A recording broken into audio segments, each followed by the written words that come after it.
Greetings, everybody. Welcome back to the next episode of the Support Stalker Experiments. I'm taking a look at turning Stalker's classic villain archetype from the City of Heroes game, the MMO, that has been reborn on the Homecoming servers. And we're taking a look at Stalkers and trying to figure out, do they have more utility than just DPS and assassinating bosses and stuff?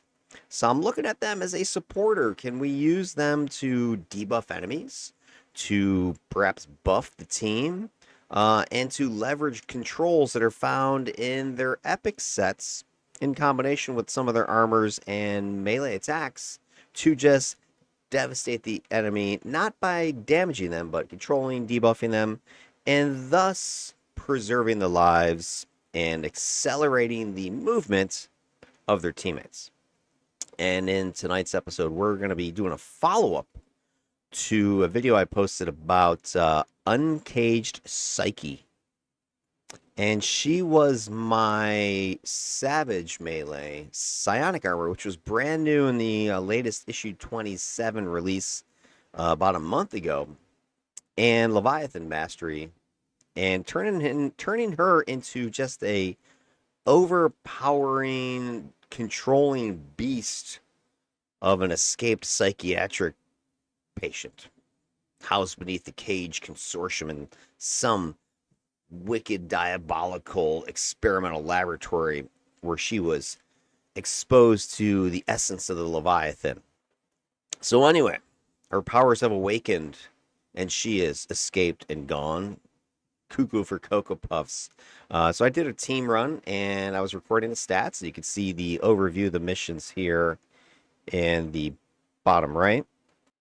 And I talked about this last episode when I was going over the parameters of the test.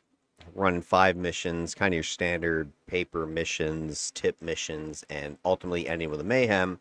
And this is the official list you see here of what I ran through with her and my teammates.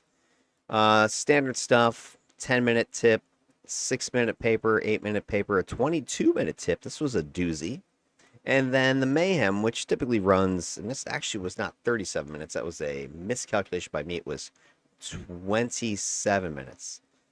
So all told, averaging, I don't know, somewhere like 12 minutes a mission, something like that, 15 minutes a mission, and lots of variety of foes, etc., etc. But I recorded the stats, right? I logged the stats, the old /log chat, recorded those as text files, and then threw that into Sithlin's DPS tool, which I've linked in. I'll link it in this description as well, but I've linked it in previous videos of this Support Stalker as well as my DEF CON series. And what I want to do today is this, a little psychoanalysis. So we're going to be looking at the stats. We're going to be looking at the numbers. We're looking at the math.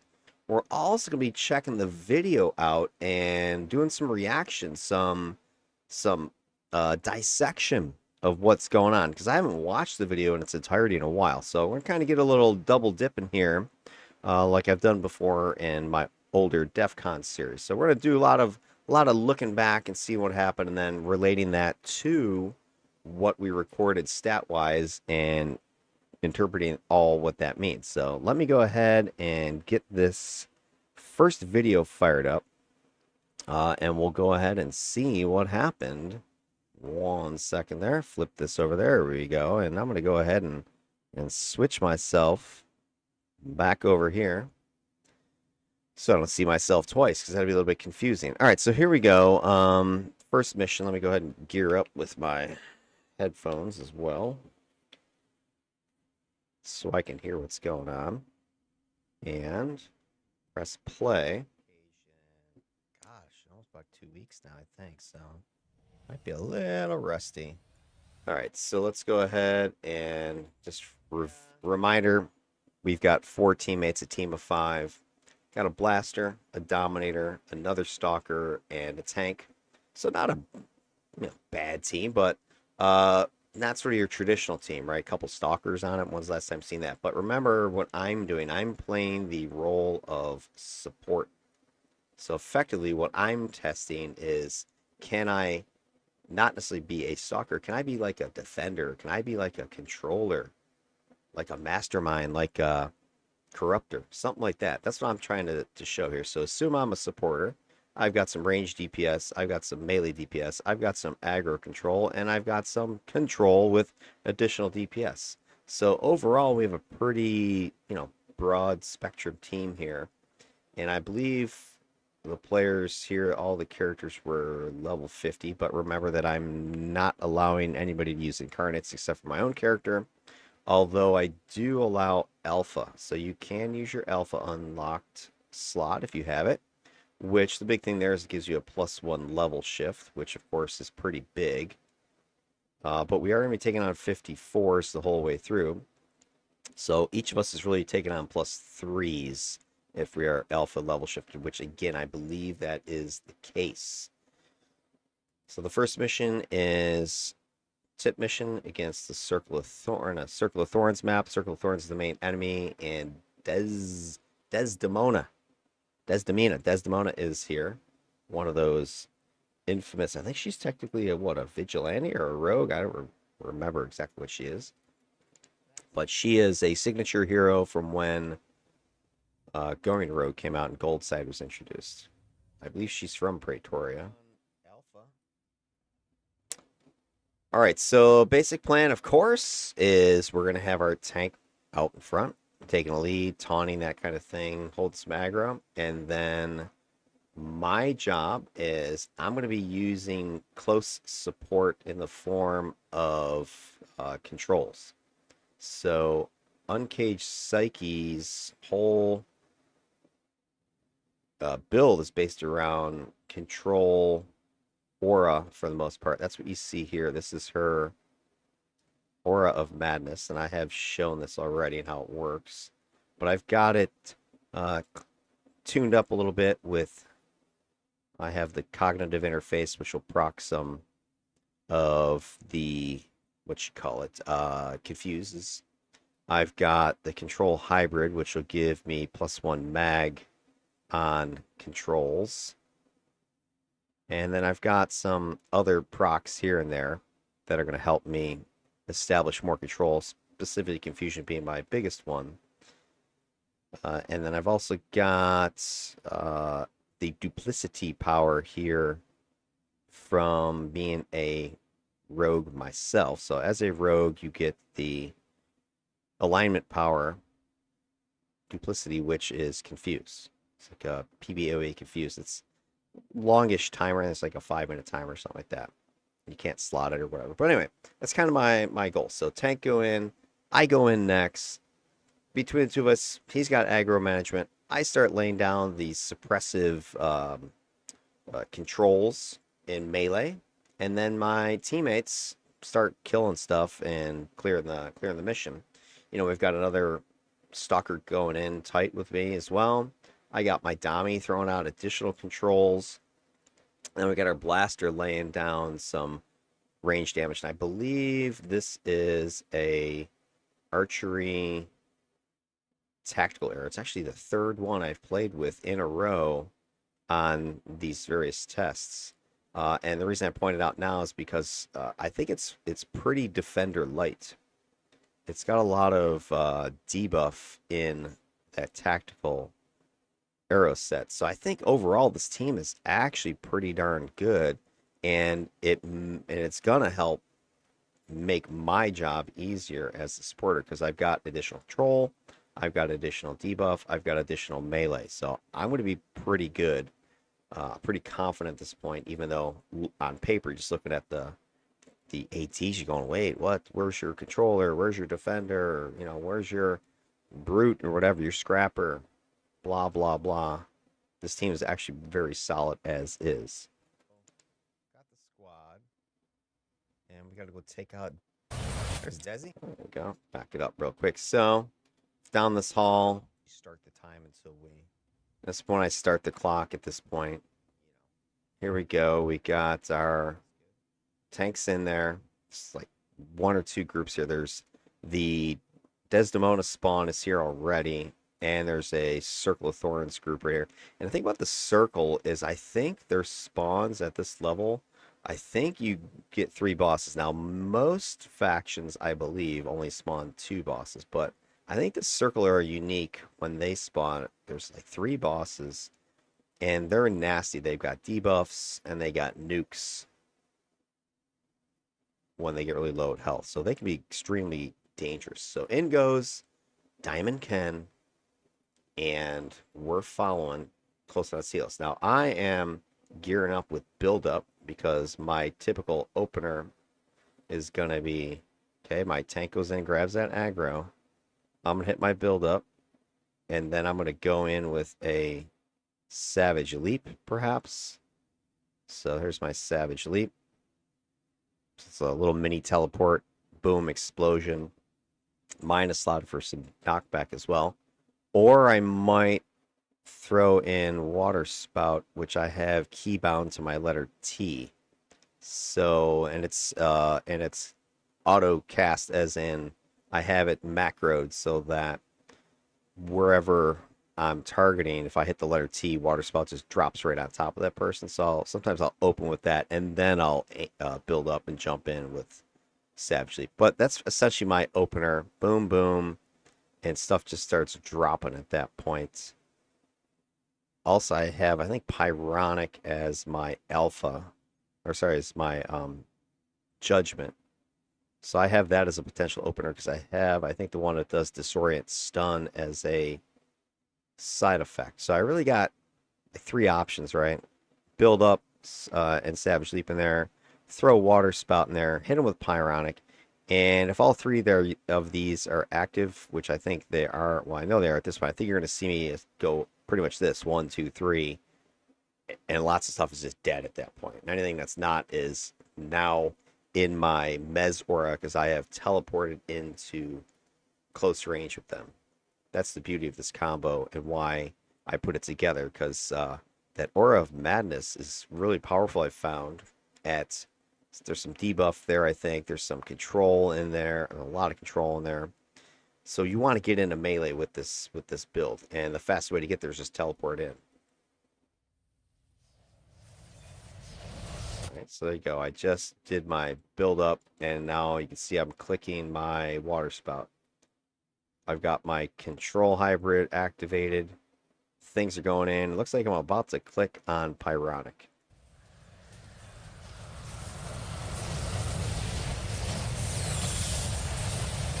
Yeah, stuff's just dying now. I'm focused on Dez. And yeah, so I haven't played Uncaged Psyche in about a week or so at this point of the video. So when I first jumped in on her again to get this recording done, I'd forgotten like what I could do at this point. So I'm trying to remember how to work her. And it takes me like a good half of this mission or so to get back in the groove of it. So you'll see a little bit of sloppiness, a little bit of hesitancy, a little bit of I should have done this first or that one next or whatever, and I don't do it that way. But boom, I'm just going to focus on Dez. Once you get her down to like a quarter health, she's then conversationable. And you go through the conversation tree with her, blah, blah, blah. She tells you some stupid story, which I'm not here to read the story. I don't really care about that at this point. I'm just trying to get the stats recorded. So we finish this group off, done.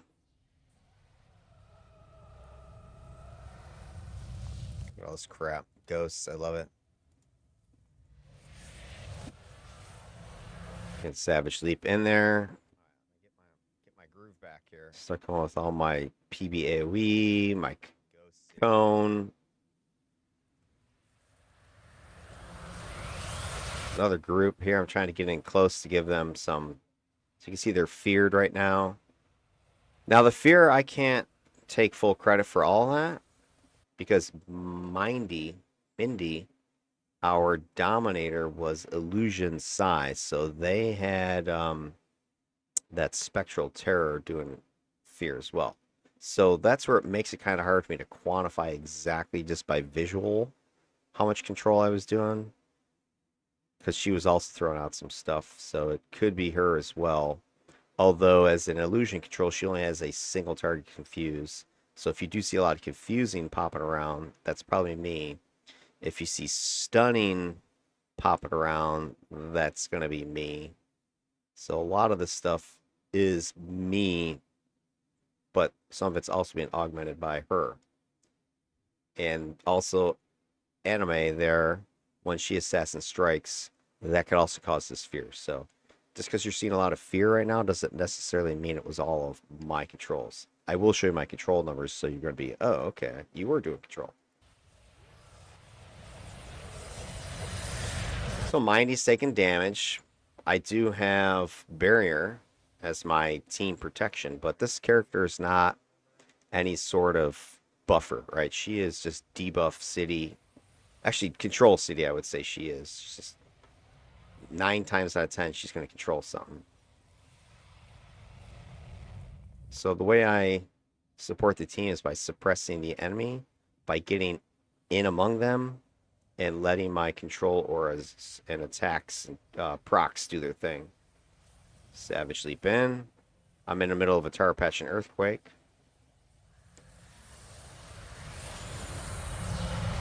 Some debuff on me.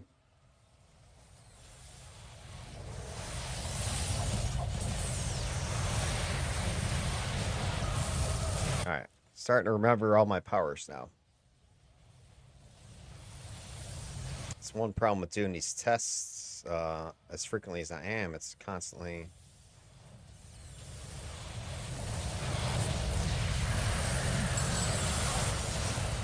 Now, we never really have a problem. I think only one... The only time we start having deaths is by mission 4 and 5, which are the 2 long ones.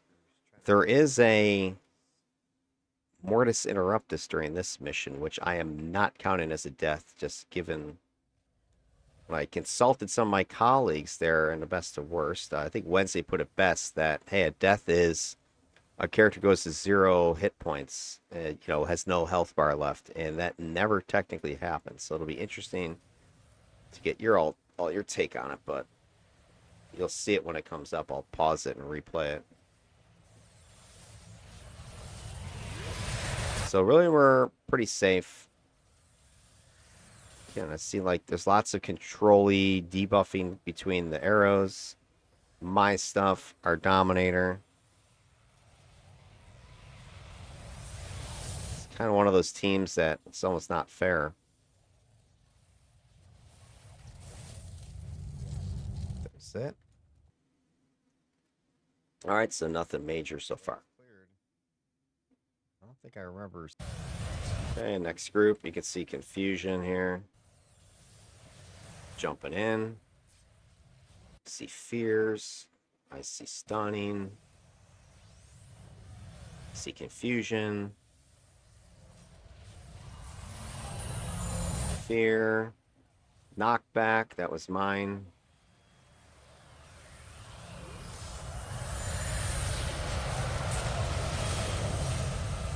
So I did put the chance to knock back in my stun.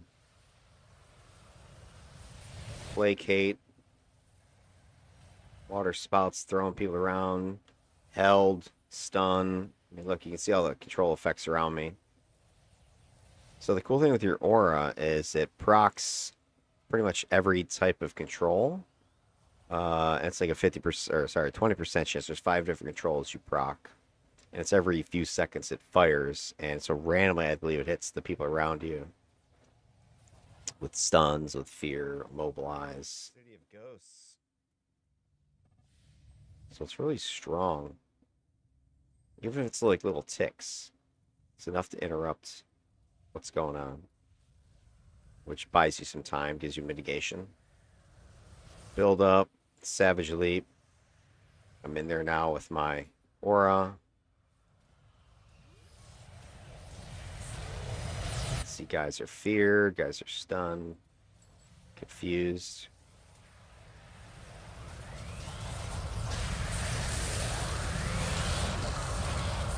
The big risk with circles, you get on their patches, Earthquake, Tower Patch, and then they nuke.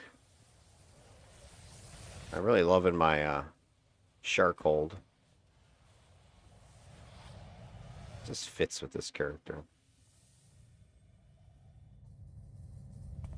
Okay, so I spy this group here, but couple times I would see something, but our tank would go a different direction. I was like, okay, fine, I'll follow you. I'm not going to go split off and stir up more aggro. So we see down a different path. There's the main target, this altar that we have to destroy. So I just juice up, Savage Leap in there, Pyronic with my little heal power there. Some more build up, placate them, going to Blood Frenzy and just killing everything. Altar's destroyed. Now remember that this character does not have gobs of defenses or resists or that sort of thing. I mean, she's got decent numbers. You can see my smash, my energy are 50, 60%, psi is 75, but that's really it. Defenses are 20s. So, good enough for average kind of stuff. But my main survival mitigation tactic, I mean, survival wise, is she does have some decent regen, healing, absorb, that kind of stuff. Almost like a bio armor. But the other big thing is just that control, the layer of control that I've got around me. So between these two things, you're going to take some hits, but that's fine. You've got ways to then mitigate it, heal it, regen, or whatever, or they're not only going to hit you once, and then the controls start kicking in. And at that point, you're just ripping into them. They don't last very long once you get hold of it.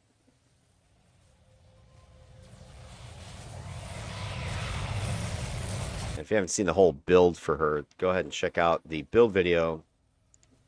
It's in my Stalkers playlist on my channel.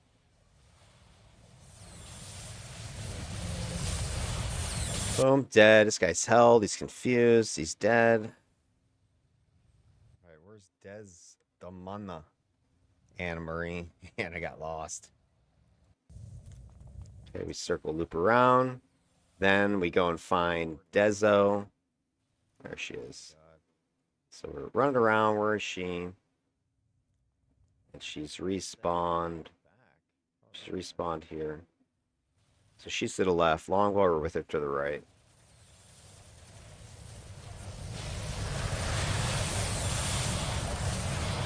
Boom, jump in there. I do get a lot of crits, which is nice. And I'm barely using like the traditional assassin strike like you would think of stalkers in the old days. It's a lot easier to get crits and stuff just by using your attacks. You can enter hide pretty easily if you have the ATO. Crack that whip. Boom. Done. That was it. So it's 10 minutes of fighting. Piece of cake. All right, so what I'm going to do is let's pause the vid for a second here, and I'm going to go ahead and look at some of the stats now. So some of this is going to spoil a little bit of the later stuff, but I did want to point out, because I already said, hey, we barely took any damage or took any hits. So let me go over here. So here is one of the first big stats I want to talk about. That's survivability. This is her personal defeats. And I've also got not just her stats here. I've got all three of my currently tested stalkers. So Uncaged is down here on the bottom. Oops, go back there for a second. My pen tool activated. So Uncaged down here. And you can see no deaths in the first one, the second one, or the third one, or the fourth one. So we're just like cleaning up some fools. No problem. And then the only time I have a death is the very last one, which is the Mayhem mission, which is usually, if I am going to die, it's that one, just because that one gets all hectic and crazy. But no problem. Good safety. Not as good as XAOS was. XAOS was my shield, my dark shield stalker. The first guy ran. He pitched a shutout, didn't die at all. And then Dead Cell. Poor Dead Cell. I don't think he had a fair test at all. If you haven't seen that that team video, you got to go watch it.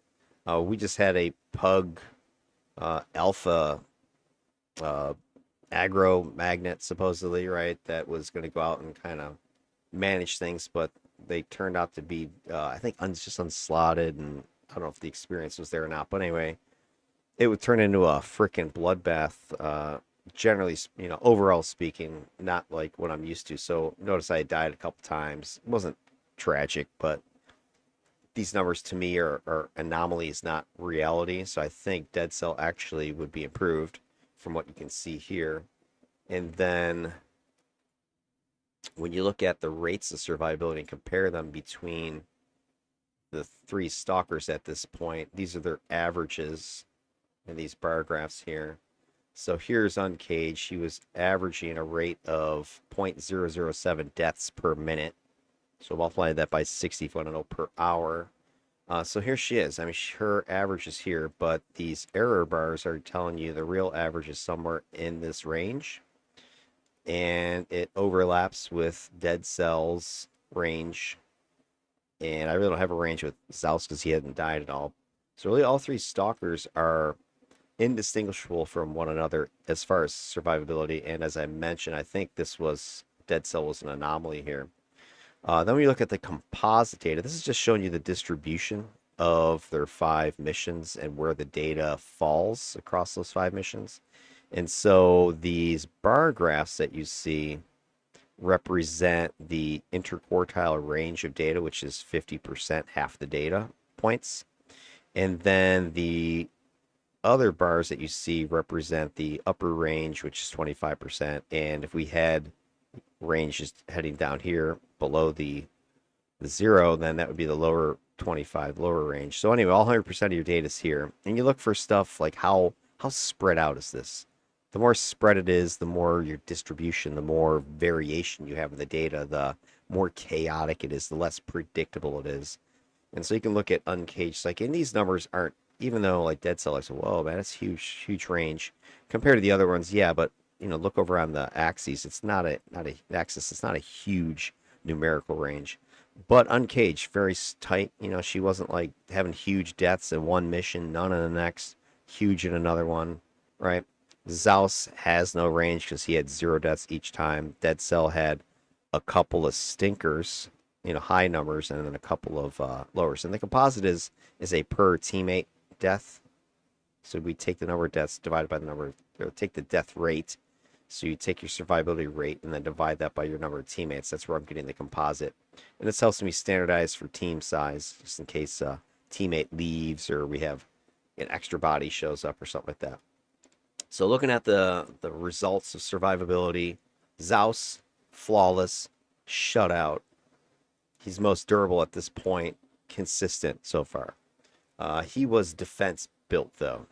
He was my one buff support style stalker using shield defense and grant cover and maneuvers and stuff. So, but he was based upon defense. And then Dead Cell had the highest defeat rate, so he had the highest numbers, and variability, which is what the composite's showing you. So that suggests risk-prone performance, especially in the longer missions that he had. But I would argue again that, and I get this a little bit more spelled out in some of the later conclusions, that really it had to do with the team composition. I think there was some crazy aggro that we just were not managing, and Dead Cell started playing tank. Taking the alphas and trying to hold aggro, and he's not built to do that. He's built damage resistance and some debuff as well as some control like Uncaged is. So he had to sit here and act as alpha tank that whole time, which I think explains some of his numbers throughout this comparison. Then our next big stat we get to look at is risk, which is your ally defeats. So again, we have the same set of data here. We've got Uncaged Psyche down here, her 5 missions. You can see we have no defeats of the team for the first 3 missions. There was one pseudo defeat. I think it was on that last mission. It was, you probably didn't even see it because it happened so fast. But there was an issue or a situation when Mindy died, but as she took the death blow, she leveled. It was literally at the same moment, same frame. So she never technically zeroed out, and she never hit the floor. She was in the animation of falling. Her health bar was in the process of draining to 0, but then all of a sudden she explodes, stands straight up again, and her health bar is full. So she never technically died. It was the only time I've ever seen that where you have a literal I concurrent event happening exactly the same time. I don't think you could ever reproduce that. It's like 1 in a million. So there was no deaths there, but you will see. We're gonna have 3 of them coming up, missions 4 and 5, when things get longer and just more challenging. But we compare Uncaged to the others. You could see these correlations. What these numbers are trying to do is you're looking for numbers that are closer to 1. If they are, then, sorry, I'm going to put it over here. If they're closer to 1, then that means there is a relationship between X and Y. Not necessarily causation, but a correlation. So when one does something, the other one does something, you can predict it. So if the numbers are close to 1, that's what it means. I look for 0.9 or better. So numbers like 0.85, 0.82 are a little bit lower than what I would want, but they're dang close to 0.9. And so what this means is as time goes by, there is a correlation that dead cell is going to be defeated. Again, it's kind of like, well, no kidding. Sorry, allies of, yeah, this is not personal defeats. This is ally defeats. His allies are going to be defeated. Same thing, the correlations, a bit high with Uncaged. As time goes on, allies are likely to be defeated. It's not to the point where I would say, yeah, there's definitely a correlation.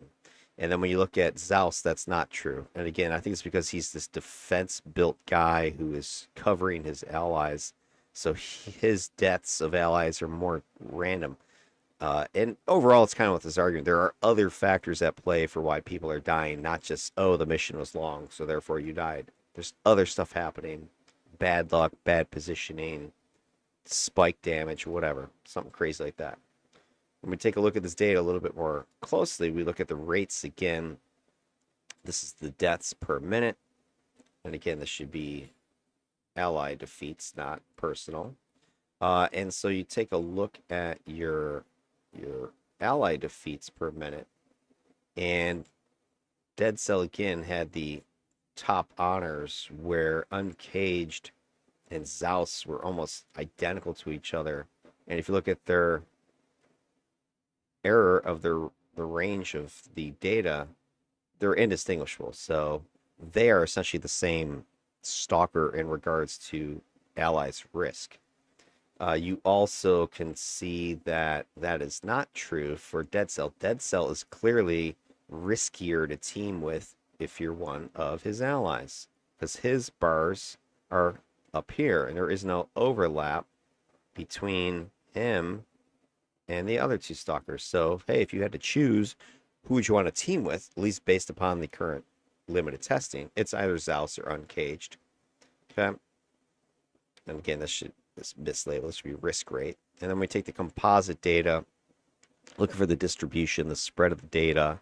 We have a couple outliers here that's bringing up Dead Cell's data. It wasn't terrible. He had, a couple missions that skewed his data, whereas Uncaged, much tighter, and of course, XAOS. And actually, I think this is the wrong graph. Let me get the right one. Hold on 1 second.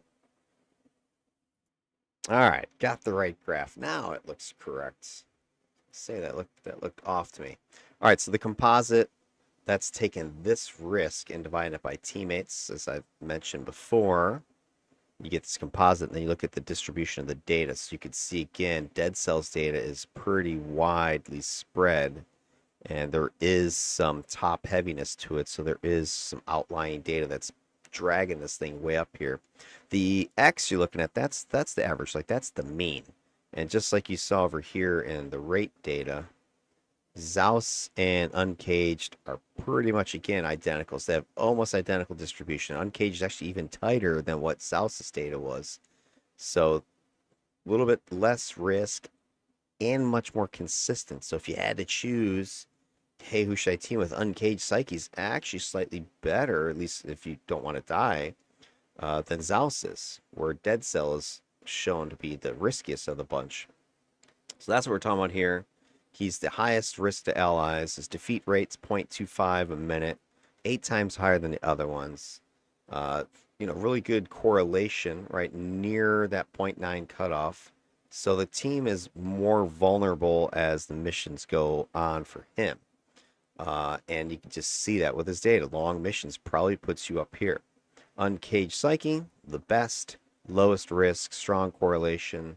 So she's scaling well with her team and keeping that whole defeats over time. She's not perfect, but she's pretty darn close to very safe.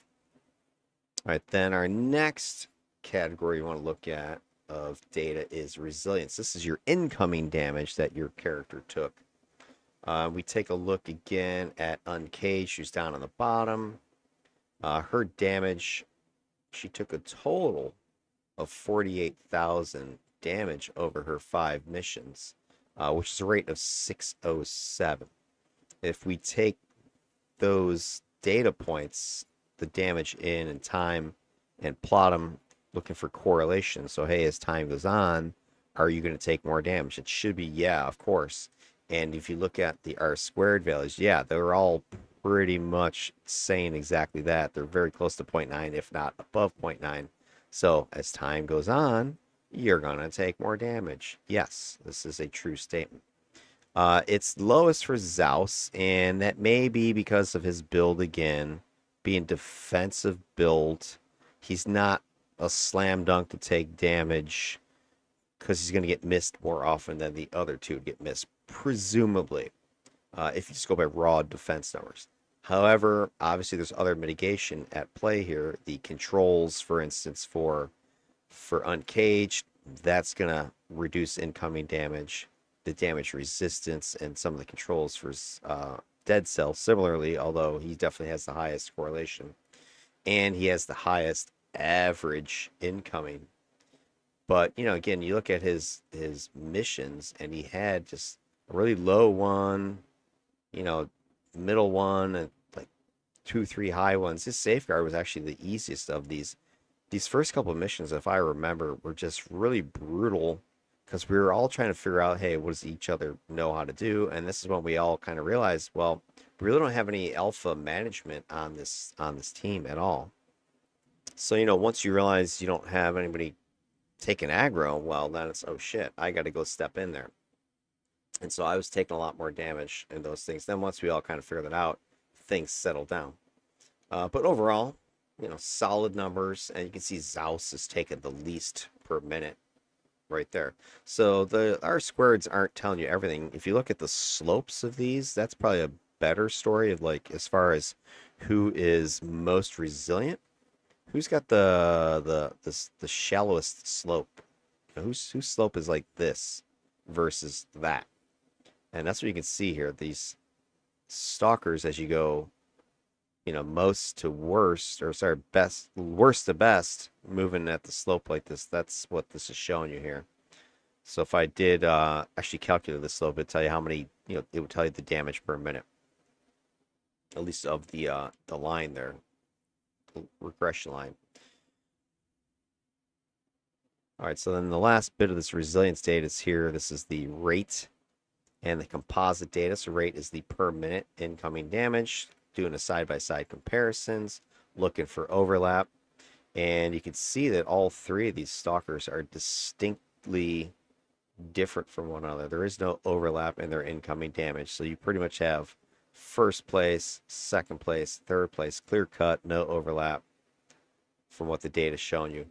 And then with the composites, we're looking at that distribution again. Is the data tight? Because you can have, let's say, really, lousy average data like this one, but maybe there's some number way up here that's skewing your data high like that. Like this was 20,000 damage. That's what this can help you see. So Dead Cell, you can tell, he has spread of data. He had some good missions, right? Somewhere around half of his missions were right on par with what Uncaged Psyche was doing.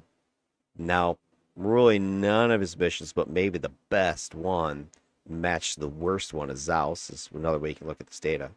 But over half of his data is just terrible. So this was, train off the tracks kind of problems here.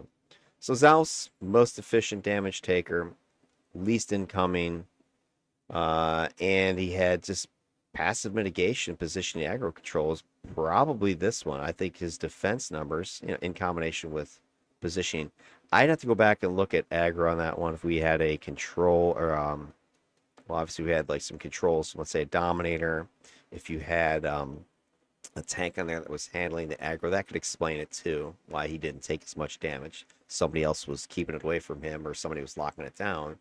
But you can definitely see he overall, his build, his team at the time had the best numbers. What would be really cool is if you pipe dream of how to do these tests for them to be to swap the character with a different team. So let's say we took XAOS and stuck him with Dead Cell's team in that exact frozen moment in time, and vice versa, and just see, does that make a difference? Because let's say XAOS joins Dead Cell's team, replaces Dead Cell, and he gets worked. Well, then, okay, yeah, definitely the team sucked.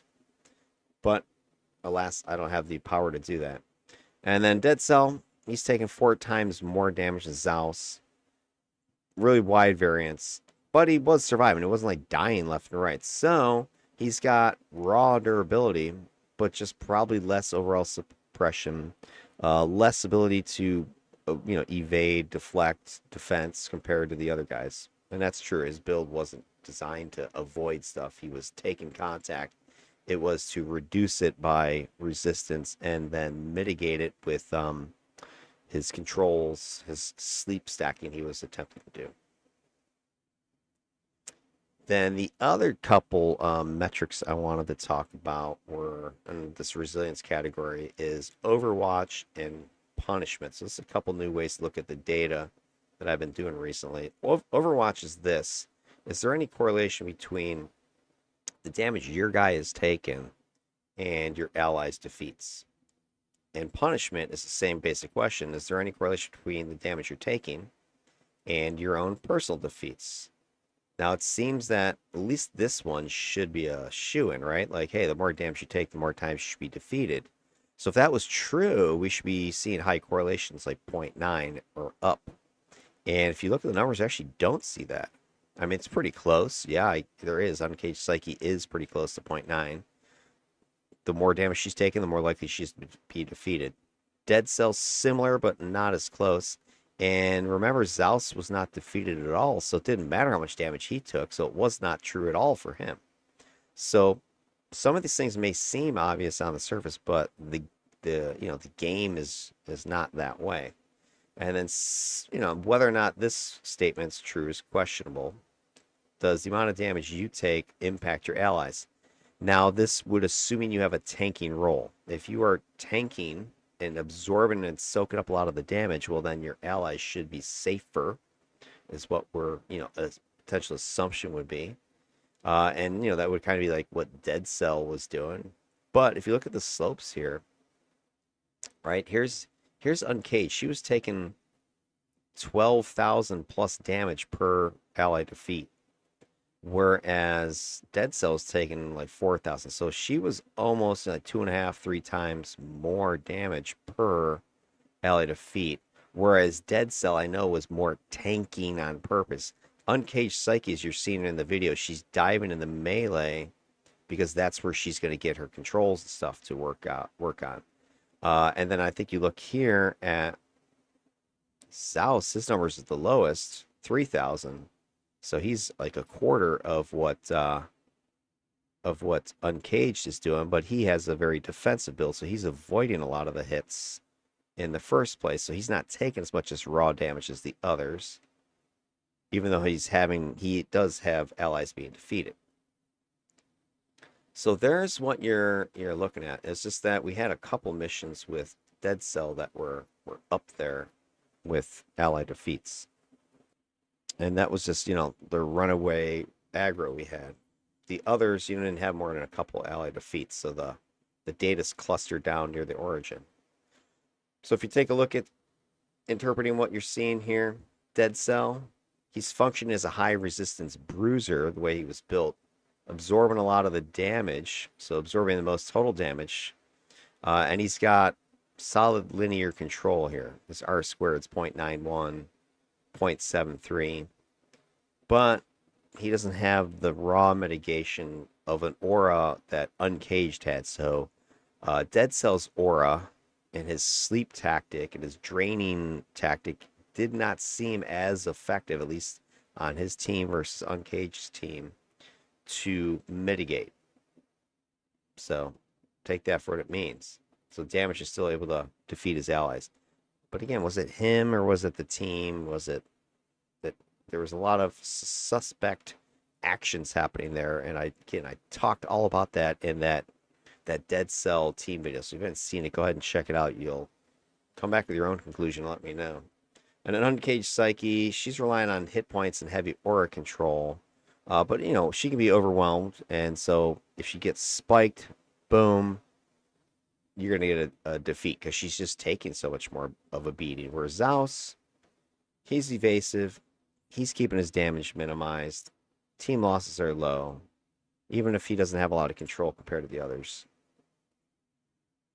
All right, so there you go. That is our main 1, 2, 3 stats that you've seen me talk about before. But with Sithlin's tool, I can do a little bit of a deeper dive, specifically on pets. And so I'm able to easily see how much damage my pets took. And one of the things I've been trying to do with these stalkers is make use of pets. Now, all three of these have pets, but only XAOS and Dead Cell had the patron pets. Uncaged pets were lore pets. So these guys had patron pets and their lore pets. Uncaged had lore pets.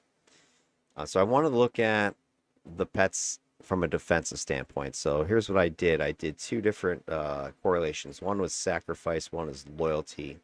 And so this one's looking at the damage the pet takes versus total team defeats. Is there any correlation there? So if the pet's taking more of a beating, does that relate to the team's defeats at all or not? And then the loyalty is the damage that the pet's taking versus the damage that your character's taking. So is the pet tanking for you in some way? Are you both just sharing the load? I mean, what's going on here? So these are the two statistics I wanted to see here.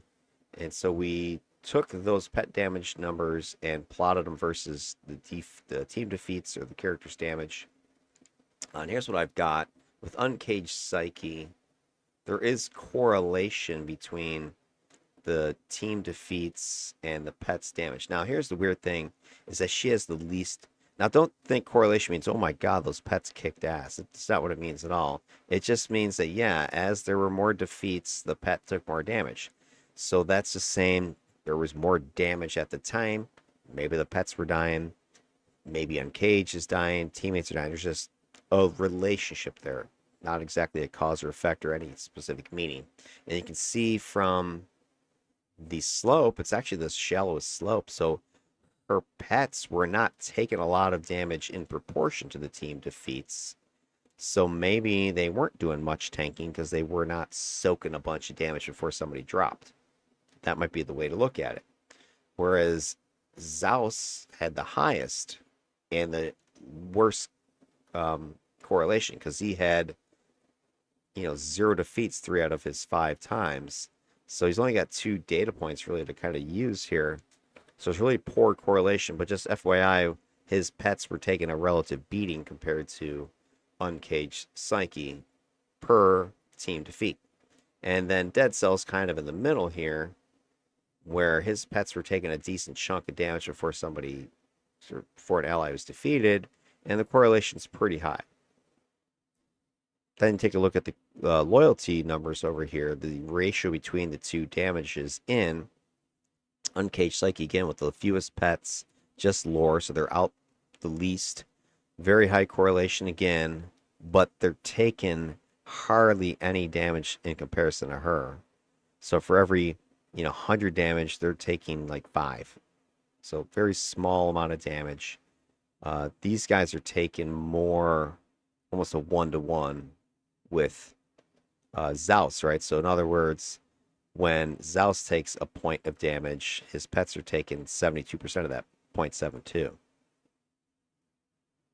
Here with Dead Cell, it's very low as well. I mean, every point he was taking, they were taking 0.25.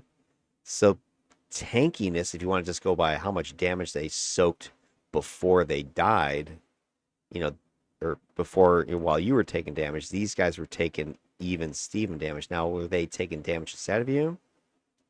You know, I don't know. It just means that they maybe were both taking damage equally to each other,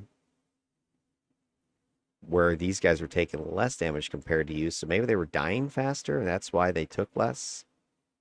I don't know. It's hard to say. Or they were out less. I do remember that Zeus's pets, specifically his widow, were pretty durable. They were on the map fighting a bit more, so that could explain why this number is higher, their damage input, because they were just around on the map longer. I remember Dead Cells, the Moo Adept, he didn't seem to really do much, and then got his butt handed to him a bunch. And then Uncaged only has the lure pets, so, and I think one of those is support. Only one of them actually takes damage.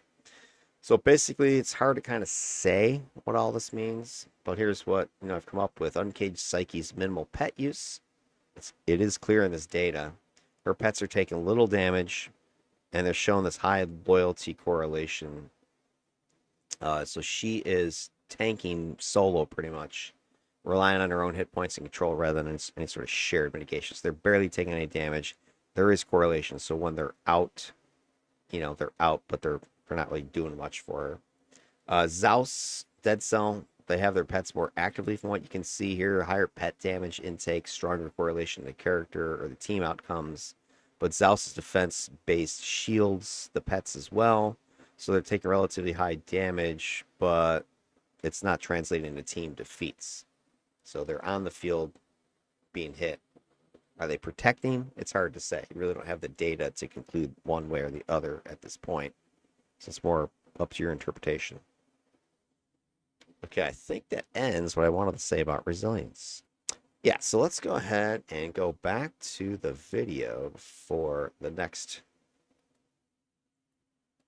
information to build up to this. So the next, I'm going to show the next two videos actually because they're relatively short, 6 and 8 minutes, and then we'll kind of conclude some of this defensive stat stuff. So the next couple missions are paper missions, getting ready for the mayhem. So the first one is against Malta. Team's the same crew, no changes to the roster. We're all have one under our belt now, so things should be a lot smoother. You can see here, Anime is playing that kind of that classic Stalker role, right? Oh, let me swap myself again. There we go. All right, so she's playing that classic Stalker role, right? She's gone ahead while the team is at the door. There she is. She's got build-up going and is about to AS. You see the mob has also been flashed by tactical arrow. Okay. And I'm just going to Savage Leap in there. Boom. And I think we had a pretty good, deal here. Like, I would Savage Leap, get attention, and then boom, she would Assassin Strike. I don't know if she's necessarily timing it that way. And then you see Ken off to the side grabbing some aggro. So here's Ken. He's over here. My pen tool working again. All right, there's our tank. He went around the other side. He's getting aggro. You've got our Stalker. Anime is unloading this AS on somebody, taking him out. I just Savage Leap into the middle. You see these guys have been flashed because our blaster, can't spell flashed, 1L, who's behind us, has fired that. So we're working pretty well as a squadron here. And boom, we see fears from, I think the Assassin Strike going off is landing the fear on people right there. We've got lots of little mitigation control happening here. I take some damage. And I have my lore pets, they just healed me. I also just did my, what is it, the Mortis Mori, whatever.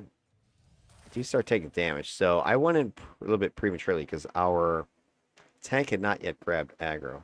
But I also want to point out, you can see my cognitive interface confusion. The yellow bubble version, that is cognitive. So I was getting spikes of confusion out of that. And then I start taking hits, so I drop my water spout in here as well. And have to heal. Placating. Heal myself, get healed from my pets.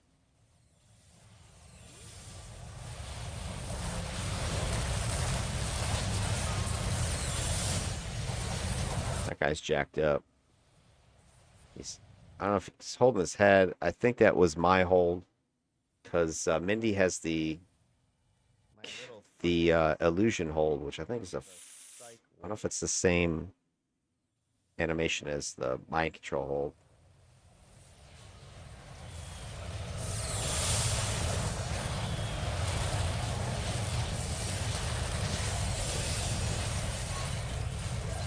And at this point, I'm really feeling good about my ability to survive, what my character's able to do, so I get more aggressive as we go.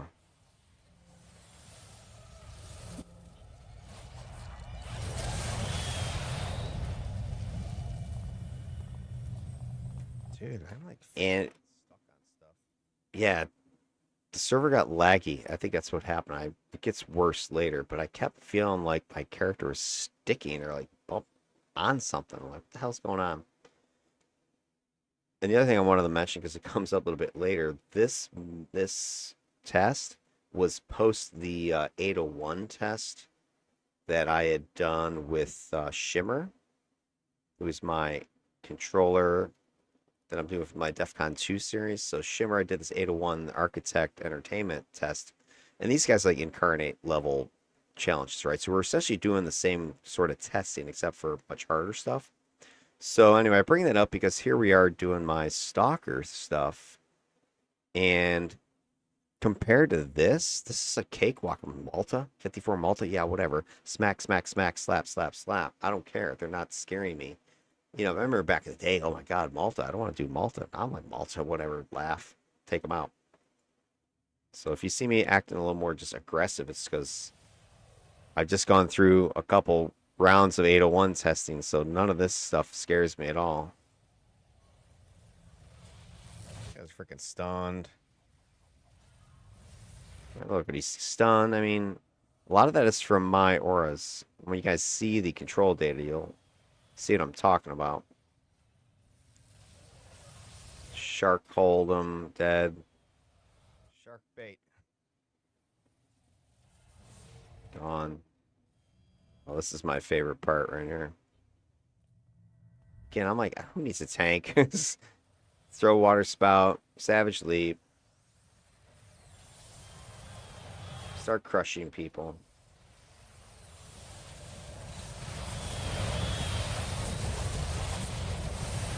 I do a little sneaky stalker trick in a second that I think Wednesday enjoyed. I surprised her with this one. Boom. All right, here, watch this. Now, a lot of people don't know this, but you can just go through these windows. So I just savage leap through the window. Stun. You can see it. They're freaking confused. Tricky stalker game. Feared. Fucking savage leap through the window.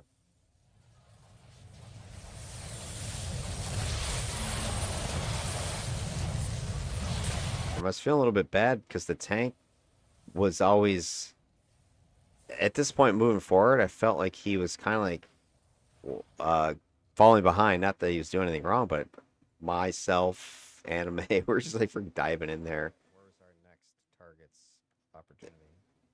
Like here, you can see we're both like, let's go. Mindy's up there going first.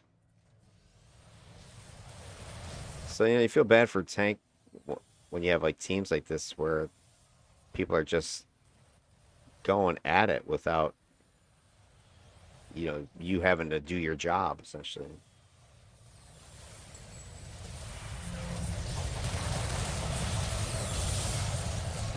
Yeah, it's awesome.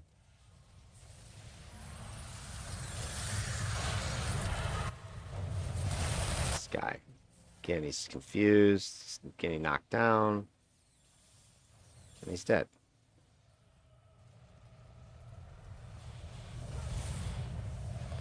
All right, easy enough. There's really not much to Yes, I just point out tactically because this is just a beatdown. oh, why not? You know, just little things you can do with the build that are unique.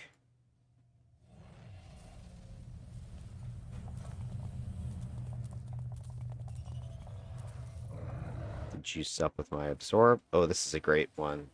This is a perfect new trap. All right. There's a couple of newbie traps that we just blow through, I think. Here, this one's one of my favorite ones that I've commented on a couple of videos already. All right, so where is it? All right, there it is. You can see it. Okay, so standard new trap. I don't know if it's this one or the other one, but I think we did one of these. I forget it was 801, maybe a different Stalker one. But check it out. We've got maybe it was this one. Anyway, there's a group down here, right? But there's also a group up here. So we got two groups, 1 and 2. And a lot of teams don't realize this, right? So they dive in like we are right now. And then this group up here gets aggroed and they start like just blasting you from above. And a lot of times, you know, if you're new to the game, you have no idea. You're just getting punished by somebody. Like, what the hell's going on? And these guys can kind of jump down behind you as well. And you just get surrounded. And this group is attacking. They're attacking. And occasionally, either this group or another, might even be a third group, is over here, just in this hallway. So you can end up with 2, 3 groups in here, over aggroing and getting killed. So we come around the corner. I think everybody, for the most part, recognizes what this is. The little noob trap. Like, I see it. I'm like, oh, well. But I'm going to kind of do the same thing you just saw me do through the window. I see what's going on. I'm like, all right, let's start eliminating this. But at some point, I want to get up here and start aggroing that, or mitigating up there, because I don't have any range, sort of mitigation. I need to get up there. So we're just beating on these guys. I'm like, all right, I know that group's up there. Let me barrier up. All right, now I'm like, all right, I want to get up there. Do a little placate. Do my little devour psyche. Juice up. Throw a hold. All right, Savage Leap is good. Bam, Savage Leap up there. Get my absorb shield going. Start clawing these guys to pieces.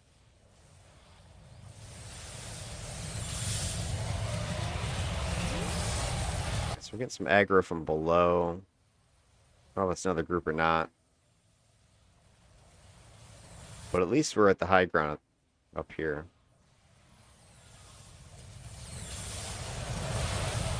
Yeah, boom. Yeah, done. And that was it. So it could have been an F up, but we're just Silly games. blowing through this stuff. You can tell these people are pros. They know what they're doing. Bring on the 801s. I would say kind of experience level of the teammates has been one of the biggest factors in these tests. I try to get at least one new person on the squad. I don't mind it just because I think it makes it a little more realistic instead of just bringing a bunch of wreckers, min-maxers and stuff. But this particular squad, I don't think anybody was new.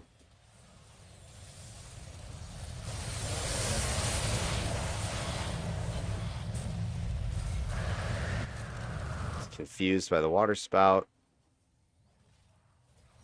Done. That's it. Just destroyed them. All right, then the next mission. Care Bears don't get upset, I guess. All right, so the next mission is Council. So this one was only like 6 minutes or something like that. So these 2 minutes, these two missions combined were 14 minutes. If I remember. Let's back this up. Oh, look, I just took a huge hit. All right, so we get in here and start moving. I don't think I noticed Mindy wasn't on this Incarnate setting and all on yet. 50 stuff that you can. So we move down. Freaking hit points or something. Freaking anime's in there already. Tank's in there already. Oh, Mindy, where are you?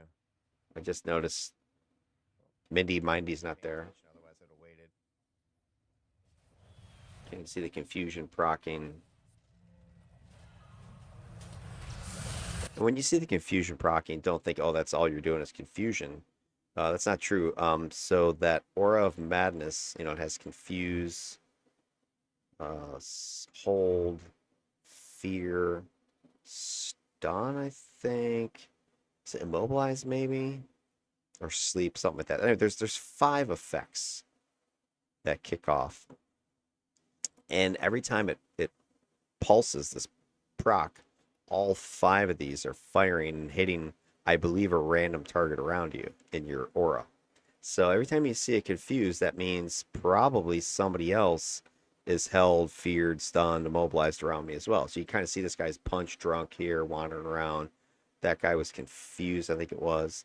Then I have additional confuse on top of all that. I have like contagious confusion in this power as well. So if somebody gets the confused proc, they can then proc that to somebody standing next to them and spread it that way. I have the knockdown proc in there too as part of the stun set. So anybody who gets potentially stunned might also get KB'd and thrown flying. So I've got other things going besides just, oh, I saw confused. So when I say that, I mean there's other controls. They're all firing simultaneously. So you get a lot of bang for your buck as you're doing this stuff.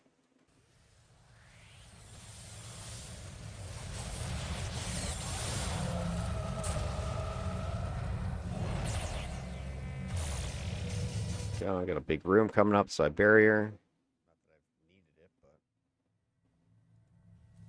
Now there's the confused from Mindy, because I don't have ranged. All right, so I throw in the water spout and then I dive in there. These guys do hit hard. I'll give them that.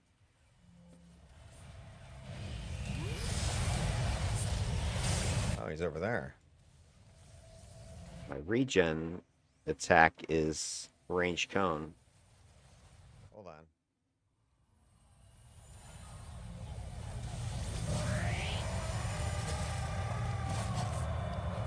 Guess what? Transforming wolves. You know, I'm like scalping this guy to death.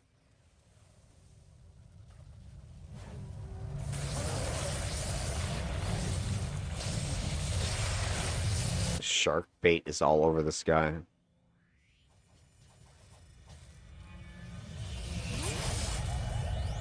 He's feared by, I think, me and Spectral Terror.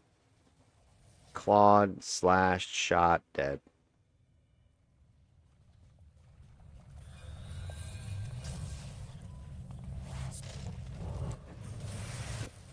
And one shot his ass. Are you not entertained? Now this is where things get a little confusing because I'm hearing fighting like behind me, but I'm like, oh, it must be down here because these guys are already down here.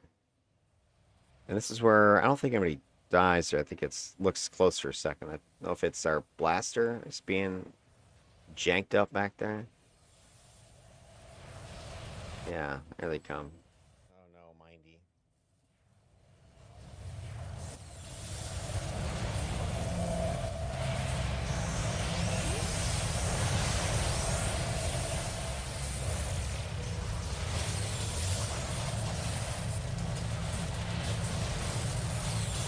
Yeah, see, we got out in front of our squishies in the back.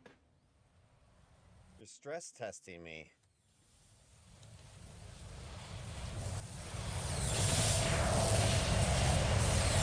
Gotta watch for that if you're gonna be playing any sort of melee, really. Is you got the toughest survivable build, so you make sure the guys behind you aren't getting overrun by something you ran past. Blaster. Damn blaster.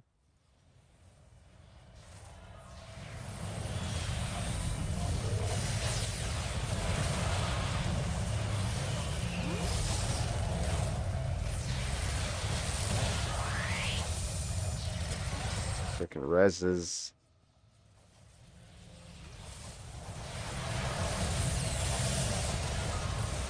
That guy's confused. Another res.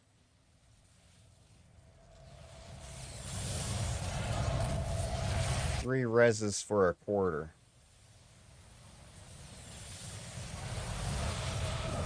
Yeah, they're on discount. Couldn't get my eyes on where it was coming from. Alright, next group of dudes.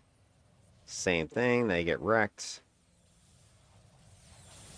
Another res. All right, the final room is this one. Okay, buff up. Throw that over there. All right, so Jump over here. this one, I try to split my attention like I was doing. All right, so here's my strategy here. Back this up. All right, so we open up this iris door here, and you got the classic, split group or two groups council. So you got group ones over here, group twos over here. It's probably the same spawn. I think there's often another group over here, maybe over there, maybe. So, you have some chance to aggro if you get too spread out or your pets go running. So I see, mixed bag, and I've got tools to handle this. So what I'm thinking, and I forget the exact order I do, but I'm like, oh, why don't I take my water spout, throw that on one side, while I take my own self and savage leap on the other, so I can be in two places at once. So that's kind of my thought. So I'll throw this over here, get them occupied with this. I'll go over here, start slamming them, and then once they're good and stirred up, then I can come back over here and start beating on these guys some more. So you got some tools and some mobility with this build that are pretty exciting if you haven't tried out this combo before. I like Savage melee. It's very mobile, very quick set, and then you throw in this new Psi armor. It's a pretty cool pairing. All right, so I buff up. All right, there goes water spout to the right. I go to the left. Blast here. Pyronic, it's almost all dead now. Jump back over here. Go back to the right, start slashing away. And it's boom, it's dead. Game over, man. Game over. I'm really having a new appreciation for Leviathan with this build. I've never played it maybe one time beyond this. It's just like, sharks, water spout, whatever. Because it's very thematic, but I've never had like a theme that is sharks or fish.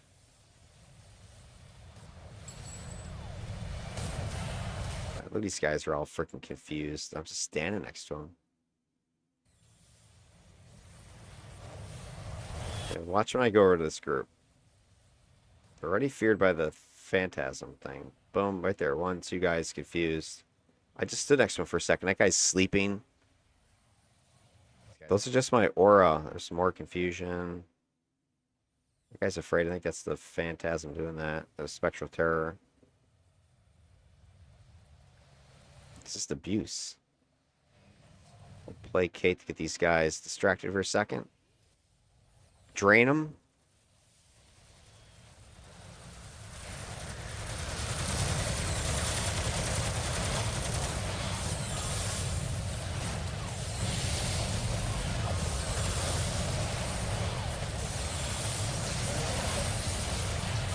Crushed. Smoked them, dude. Smoked them. And that's it. It's that fast. Pow.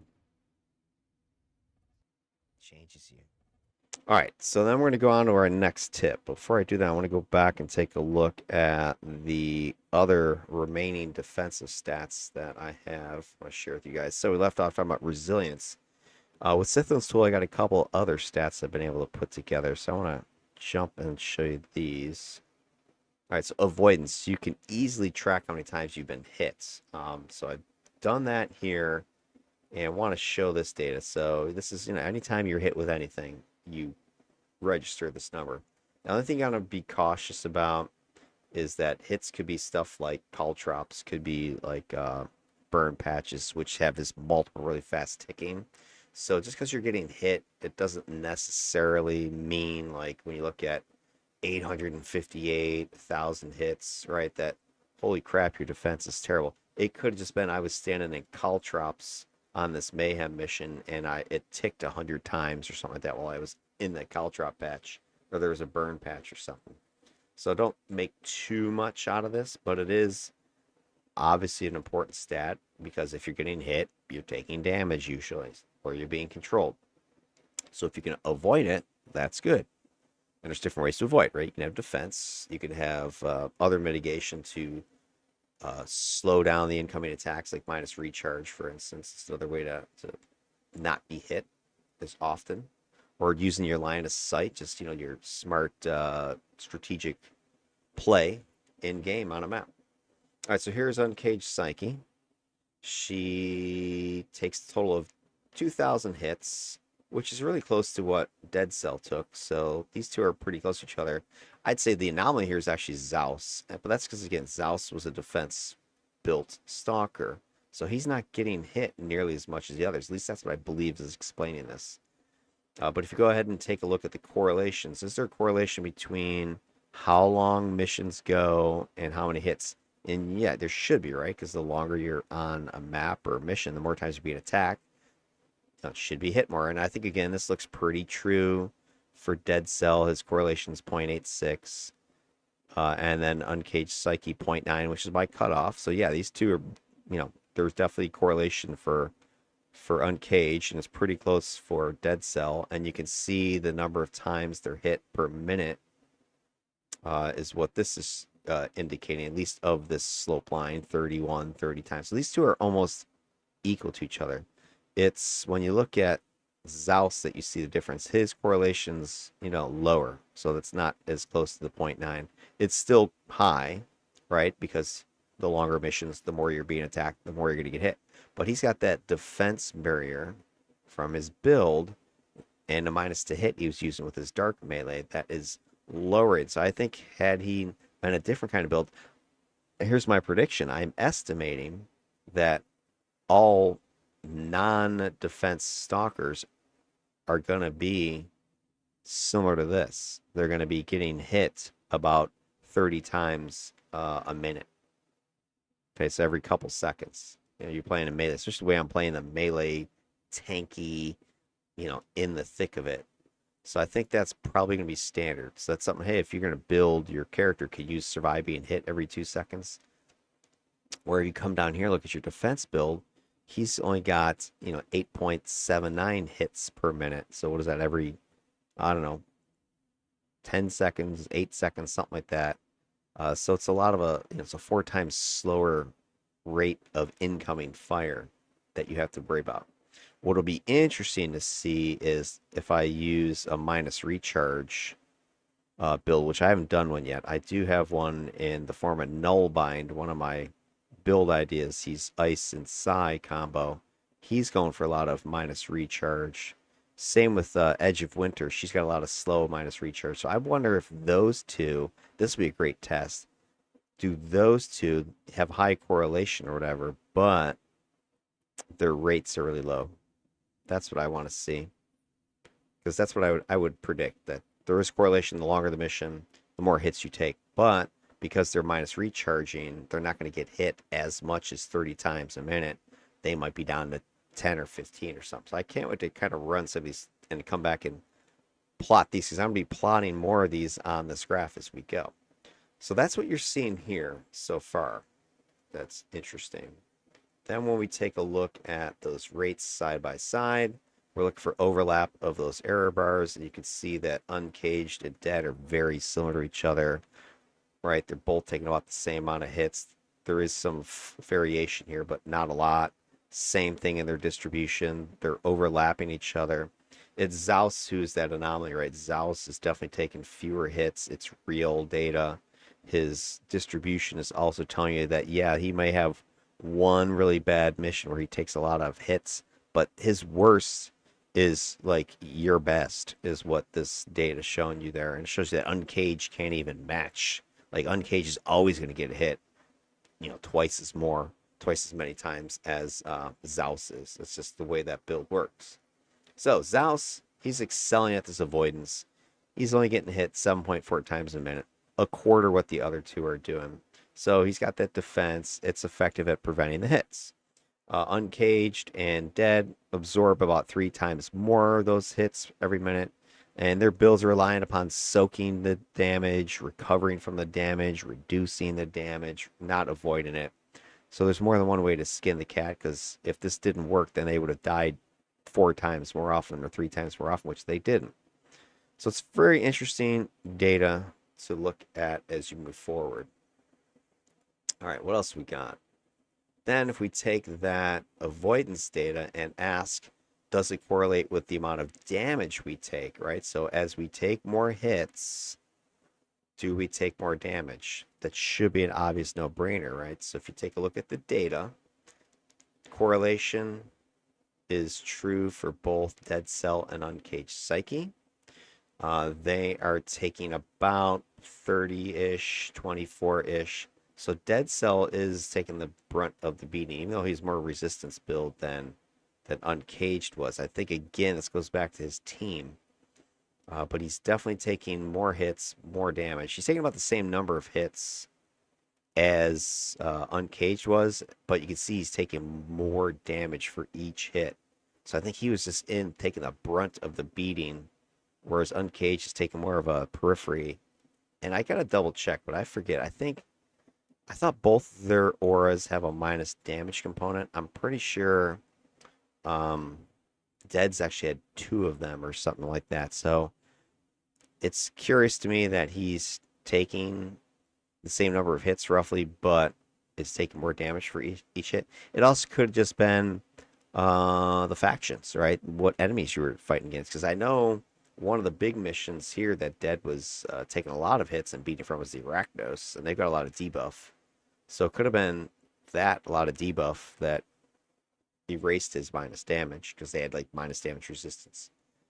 So anyway, taking a look at the data here, you got Uncaged Psyche showing near perfect targeting correlation, 0.99, with a lower damage per hit ratio, meaning she's absorbing a large volume of hits consistently and efficiently, matching her high hit point aura-based soak style that she's got.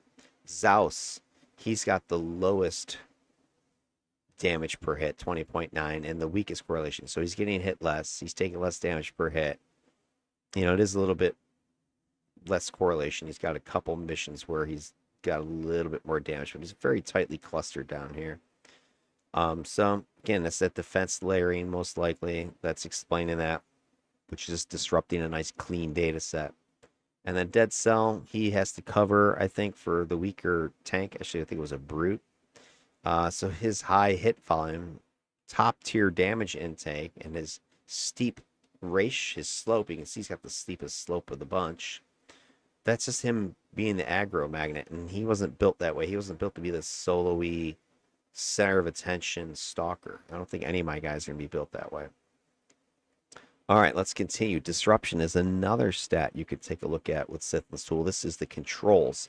So what I did is I didn't parse this out into the different types of controls. I just took all forms of control, but sleeps, holds, knockdowns, fear, whatever, added them all together, immobilize, and got the totals. And just a quick glance, you can see how I built these guys, right? XAOS is not built as any sort of controlling guy. 600, he's defense. Dead Cell, I did build him for a lot of control, but mostly it was sleeps and sleep stacking. And then Uncaged, I have given her all kinds of different ways to control, plus that Aura of Madness, so you can see the difference, right? Like he's twice as much as him, and then she is like 4 times this dude, so she's like, you know, whatever, 5 times this, 8 times, sorry about 7 times, right? So there's huge jumps in these guys' pattern. And so what you're seeing here is just the correlation between the control amount and the time of the missions. And of course, you should expect correlation, right? So the longer a mission goes, the more controlling you should be doing because it's part of your build. Now, if you're building with, just say, a single target attack or something like that, yeah, you're probably not going to see too much correlation. It just depends on how often you use it. But because controlling is part of all of my builds, it's definitely correlating. And the slopes are telling you the story, right? You see how Uncaged Psyche is totally built around this control concept. Right? Look at her slope. It's very steep like that. The other two are not as much. I thought Dead Cell was going to be more controlling, but I also think he just wasn't able to get into his groove in those missions to really leverage that sleep strategy that I wanted to do. He was more having a take cover and avoid just getting a beating. And XAOS is not built as a controller. He's built as defensive, shielding support guy. So I think this data is really cool. What I can't wait to see is plotting this versus controllers specifically, because I have that data from the DEF CON series, because I would like to see, let's say a controller's line is almost the same as a very controlly stalker. This is telling you that these two archetypes, at least on fringe build styles, can be equivalent to each other.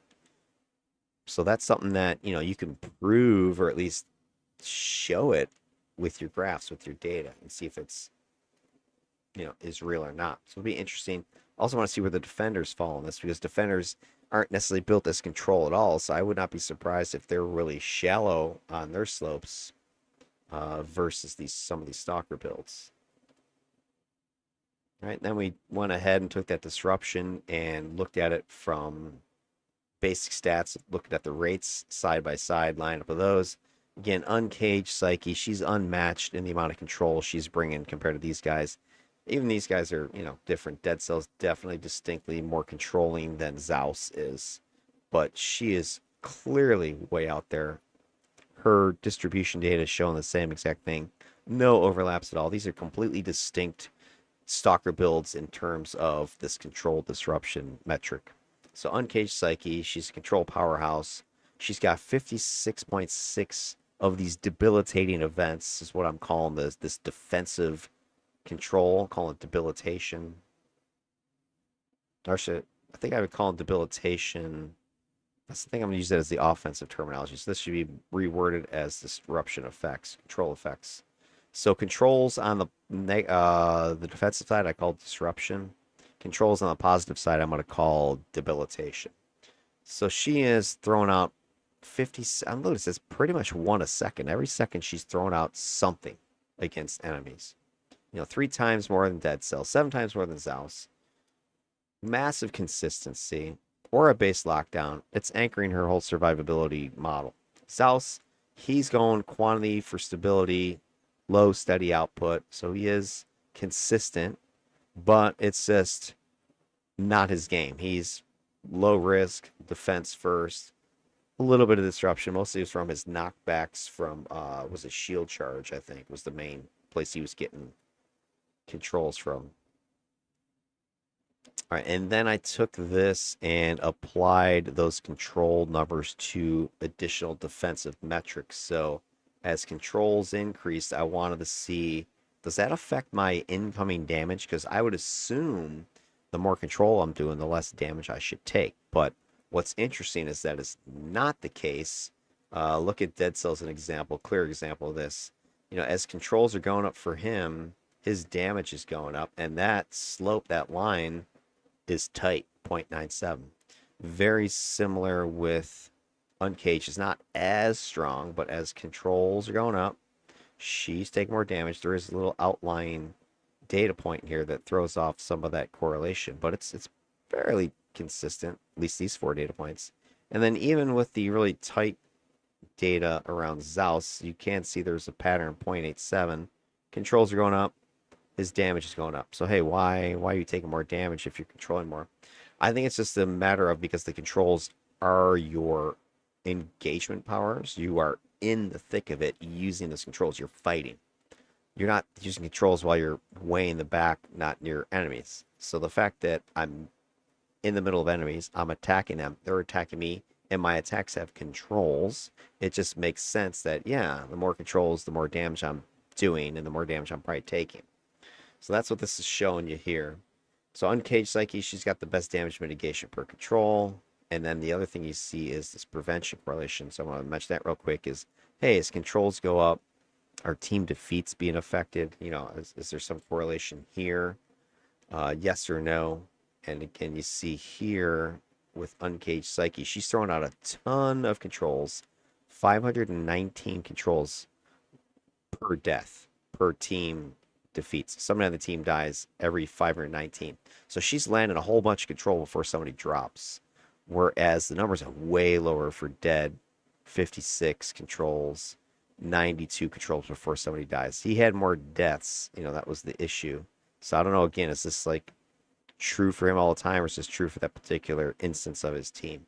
Whereas XAOS, I think, is much more realistic for him because he's not throwing out a lot of controls. So it makes sense that his numbers of control per defeat are a lot lower. He's relying upon his defenses to lower team defeats. She's relying upon controls to get lower team defeats.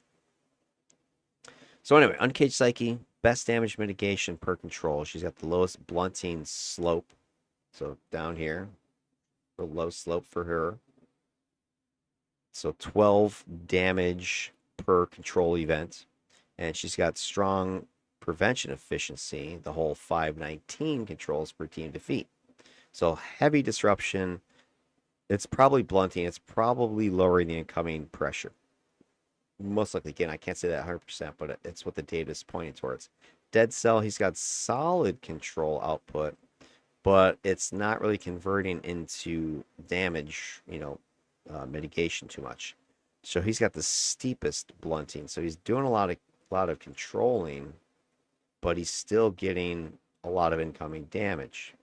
So again, though, he's using his control while he's in melee. So he's casting a lot, but I'm not necessarily think that it comes too late. It could be too late if somebody's at range, right? Ranged attacks are not going to be mitigated by his controls. Or they're not as suppressive. That could be because he's using sleep. But I think it's more so this idea. If there's weak tanking, he's getting a lot more procs of his control, but he's just swarmed by all his attacks that it's just he's taking a beating too much. Like you've only got so many targets you can affect with your controls around you at one time. So I think that's what's going on with him. It's just showing as being overwhelmed. All right, and then to wrap up this defensive stuff, let's look at the insights you can get here. Kind of cook this all down on this big table here. So avoidance, this time and hit correlation. Uncaged had the best correlation there at a 0.9. All three of them Stalkers did scale consistently. Uncaged, Dead, they're taking a lot of hits. XAOS was taking few. Targeting, the hits and the damage incoming. Uncaged had the best R squared. When you have the best R squared, doesn't mean that you have the best at targeting or whatever. It just means that your data was most locked in X and Y. It could be X and Y are terrible for you. Like, wow, you got your ass kicked, X and Y. So don't read too much into this. But the hits, the damage taken per hit is very linear, especially for Uncaged and Dead Cell. That's what you'd expect, though. Resilience, time versus damage. Damage is scaling versus time. Dead was doing the most. Uncaged in the middle. XAOS was the least because of that defensive build. But usually time is not a great metric of actual damage because you got spike stuff that you can take, or just positional stuff or ambush or something. Punishment, not as bad as 801s, by the way. 801s are like resilience. What resilience? Punishment is your damage in personal deaths. Dead Cell, Uncaged, they have a tight link between their intake and their death. Of course, XAOS, he never died, so he doesn't have any. Overwatch, your damage incoming allies. Ally defeats do track with Uncaged intake, a lot less so for XAOS. So for Uncaged, if she's taking a lot of damage, then her allies are taking a lot of damage and they're probably dying. Again, maybe because the way that team was built, we had a Stalker, we had a tank, right? So we're all in melee together. Your Dominator was up there pretty close a lot as well.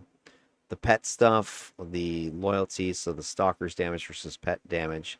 Uncaged hardly uses pets, so really hard to say there. So the damage wasn't really shared very much. XAOS shared a lot more damage with his pets, probably because his pets survived the longest to take more of a beating. The pets aren't protecting Uncage's team, again, because she doesn't really use them for the pet sacrifice. XAOS's pets were taking more damage when the team was safe. His pets were out there. The team was generally safer around him. Disruption, that's the time, the control factor. All of them are scaling up with time. Uncaged is putting out about 3 times more than Dead and like 7 times more than XAOS. The blunting, controller versus the Stalker damage in. Controls versus Stalker damage in. More control meant more damage. I don't necessarily say it was you were avoided. This is kind of maybe a little bit misleading of a number here. I really wouldn't say that that's 100% the case. Go back to that blunting, right? So as controls are going up, you were taking damage. So, a sort of poor way of wording it, I think. Prevention, controls team deaths. Dead Cell's control was predictive of allies' survival, more predictive of allies' survival than Uncaged or XAOS's. If he was able to get control, then his allies were surviving. Problem is he was having a hard time keeping control because just the freaking bedlam that was unleashed in those missions.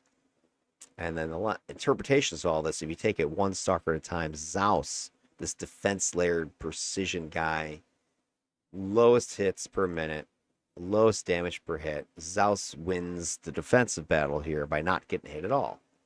Pet correlation and high pet damage are suggesting his defenses are applying to the allies and the pets and keeping everybody alive, keeping a whole team running. Disruption output is low, but what's used, so his controls are low, but what is used is pretty efficient.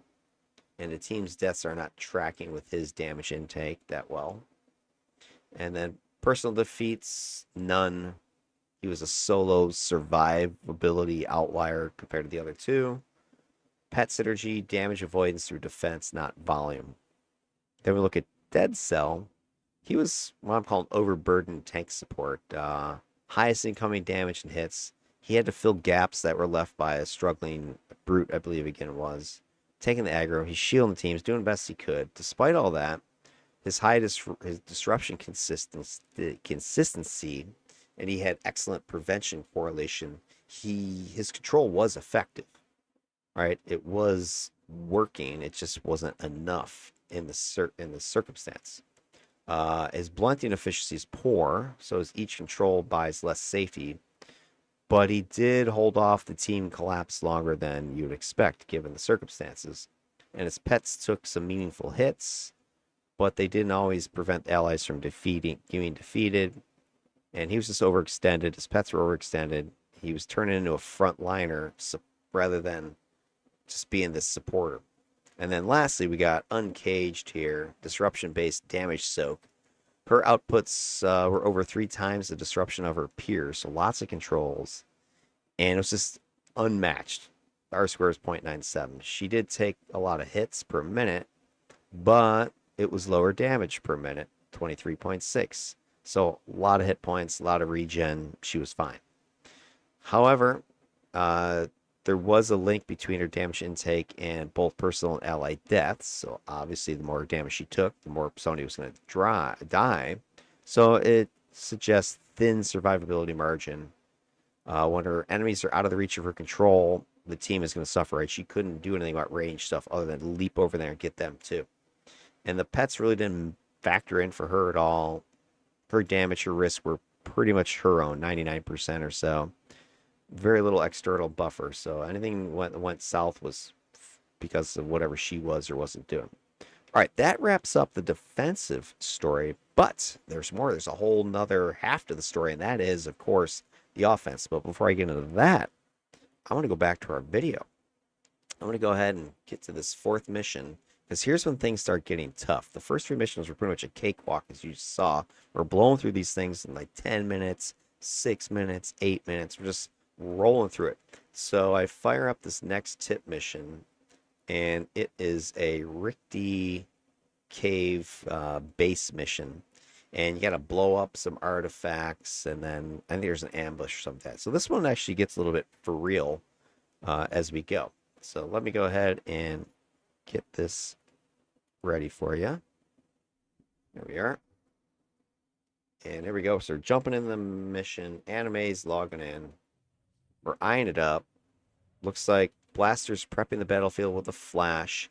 And a lot of people I see do this, and I don't know if this is what Diamond was doing, but a lot of people see when you use flash arrow, and I see it all the time, they think like that means go, or like you're doing something to the enemy that's going to attack.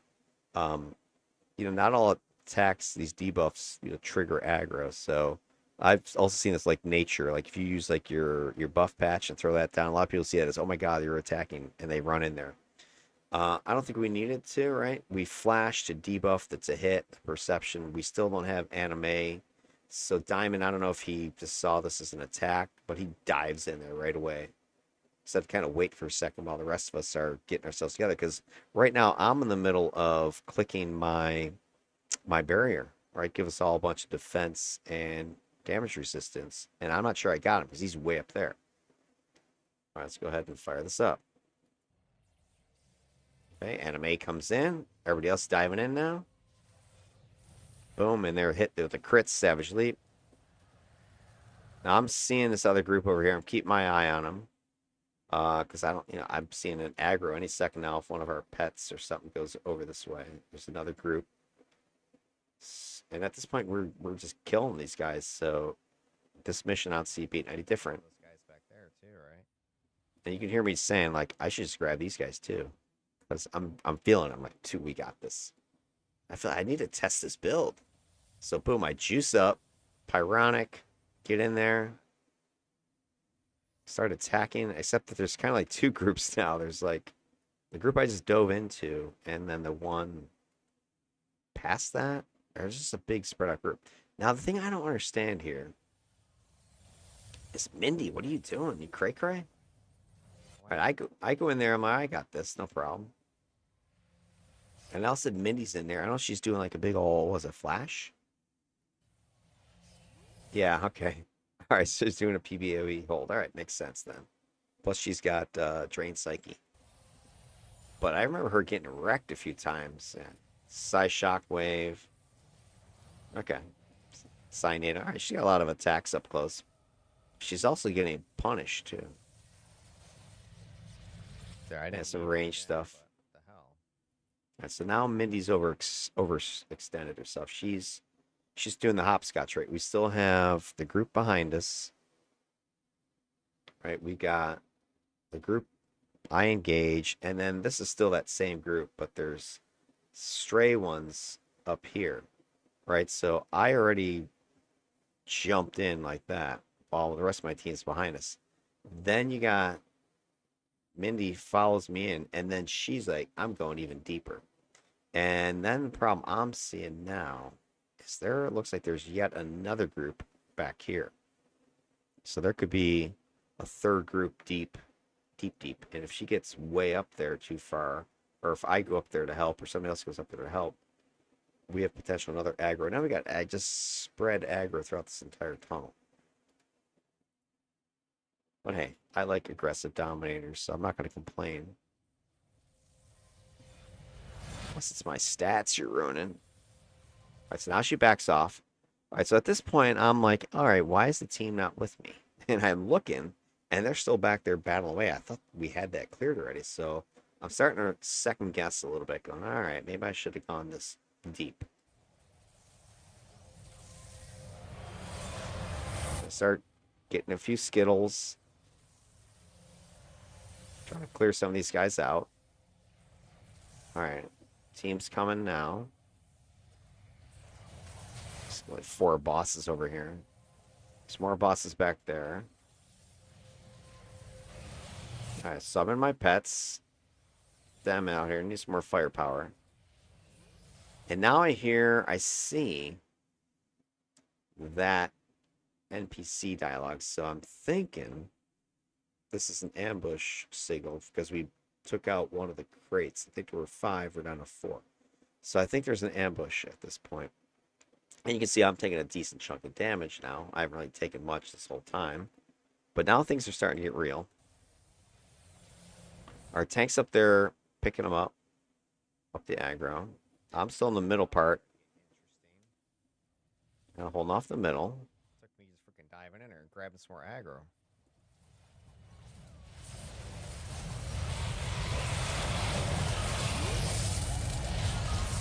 Oh, remember, this is when we, not right here, but this mission's our first death. We have a couple, I think, during this one. And it's, ultimately it's probably because I started playing more aggressively. We could have kept hanging back more, but I was like, F it, let's go.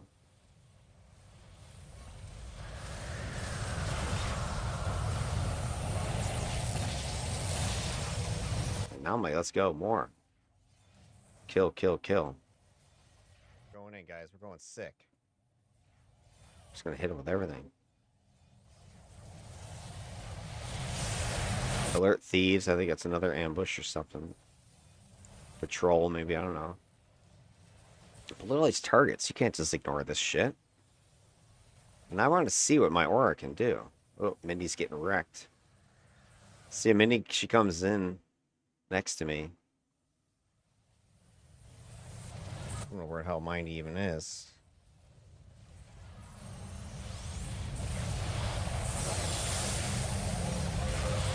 So, guys, back here, Mindy's getting surrounded. So I go in a closer support for her. To help Mindy out. There's no point in me keep pushing forward if my team is 2 mobs behind me getting killed. So I backed up, got some attention of these guys.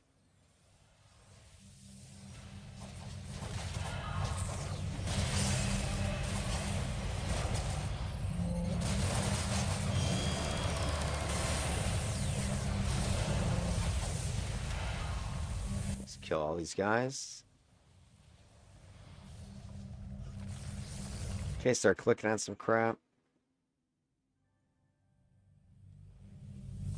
See if we can trigger something. Nope.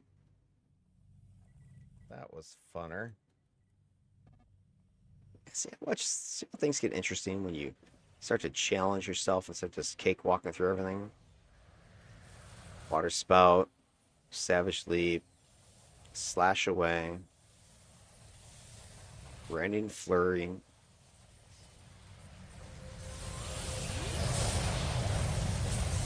This may be where the first death comes up here. So we're doing all right. We're still kicking these guys' asses.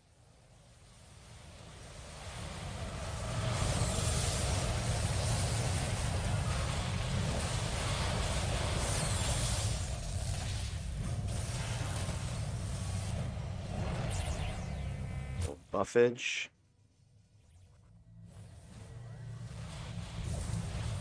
I saw fire coming from the right. Yeah. See, look at this shit. Side aggro. I don't think that was. Swear that wasn't there when we walked in.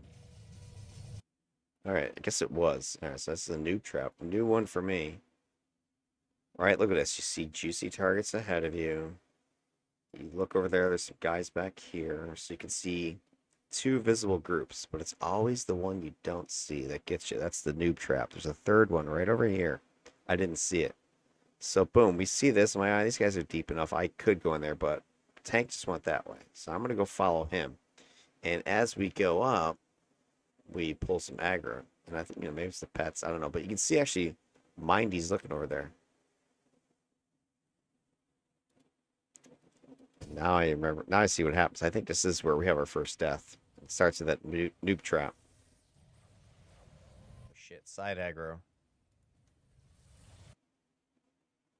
Yep. See, now we're split. So when you have side aggro at this point, it's when you need to collapse as a team back together. Especially if you're going to run the 801s. So I go over here, kind of playing off tank. Let me get in the middle of this stuff and see what I can do to stir it up. So I'm over here. I got my pets with me. Mindy's over here. Her pets are over here. I let the team know we got some side aggro.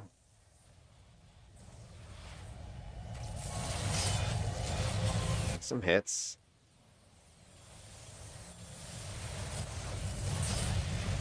Mindy's taking hits. Like, where the hell's Mindy? Oh, there she is. She's behind me. So it's just the 2 of us over here. The others, looks like Anime's kind of in the middle a little bit. Our tank and blaster are over at the other group on the left. So, all right, so we're all spread out. And nothing ever good ever comes from being spread out. Try and get some confusion going here. So we got this though, right? Now watch our blaster.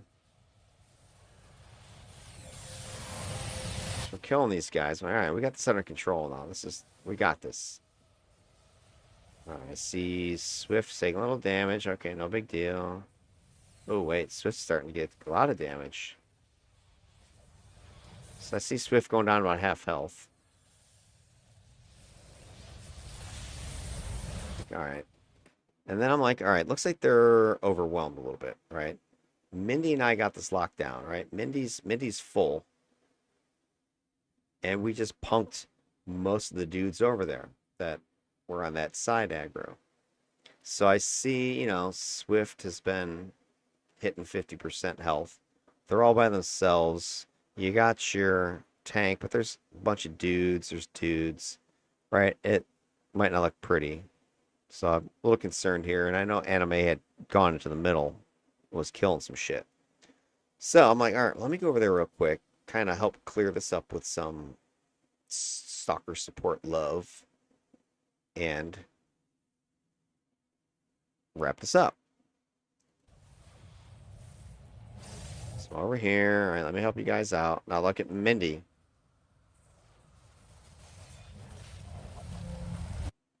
Also, Mindy's dead. So Mindy's full. It's 43-36. Mindy's taking damage there. All right, so it's now 43-40. More damage, 43-43. So it's been 7 seconds since I just saw her full. Eats a Skittle, dead.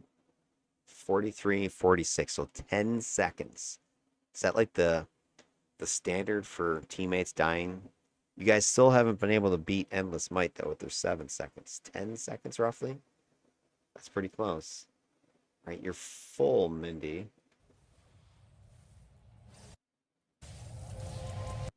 So right here, I mean, almost like at 40s when you start. So maybe it's less than 10 seconds. But anyway, bam, you're gone. Like, I come over here, I do like one thing, and I'm like looking, and you're dead. So I should have stayed over there, but I thought my pets were over there, your pets were over there. I thought you had it. But as soon as I left, my pets came with you, and then boom, that was it. Because there's only like those, what, couple bosses? This guy, look, he's almost dead. Like, oh man, my Dominator's got this. Dommy Claws. So we gotta. I blame the blaster, Mindy. Getting themselves into trouble. Boom. So there you go. That was our first death completely in a fourth mission. We're 40 minutes into this freaking run or whatever. I abandoned. All right, so then we go to clear the rest of that room. And I just go in here soloing this crap. Because I think these guys were ranging my friends there. So I'm like, let me get in there. And they do a lot of damage. Look at it. I'm almost freaking dying. There we go. Give me it all.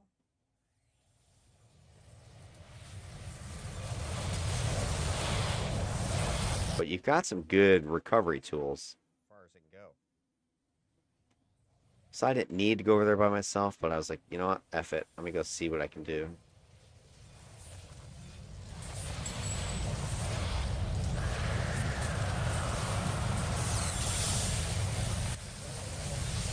But that did take all of my toys to stay alive. I do still have hibernate, so I could have used that.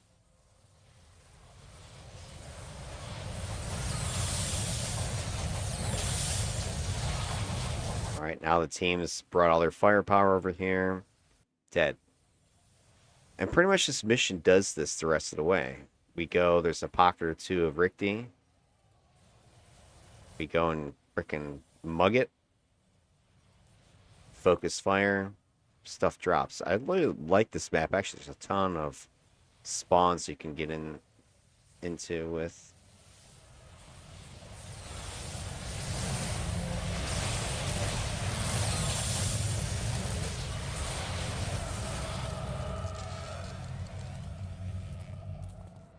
I like that I can just, oops, didn't mean to click that. I can just erase people.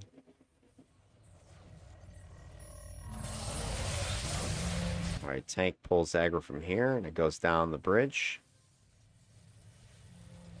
I'm surprised we're getting as much aggro as we are, considering we have our tank out there. Yeah, I did notice that a bit, that even though he had stopped and paused, I don't know if he actually taunted, though, or just was using his aura, but they seem to ignore it a little bit. Now, here's where I started hitting lag stuff. Like, I'm throwing stuff going, why is my power not working? I'm clicking stuff. Nothing's moving. It's like delay between clicks and when it activates. Blaster keeps kills.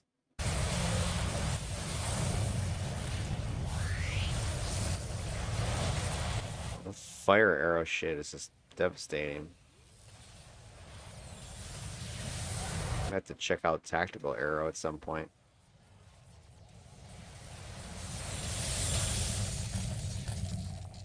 I'm not sure what blasted I'd pair that. I really don't want to do another, archery. It's a little too on the nose. Again, I'm looking deep going, man. I really want to pull that shit.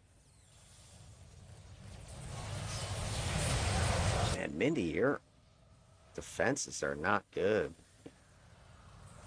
All right. I was had an urge to dive down the hall there, but then Yeah, I keep seeing Mindy taking big hits. Mindy took a huge hit. So I think she's got psi mastery, so you do have smash lethal psionic resistance in that. I don't want to get too cocky, you know.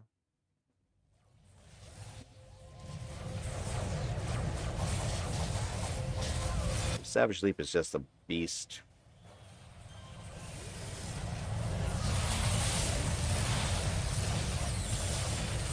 I think I have the knockdown proc on that one if I remember.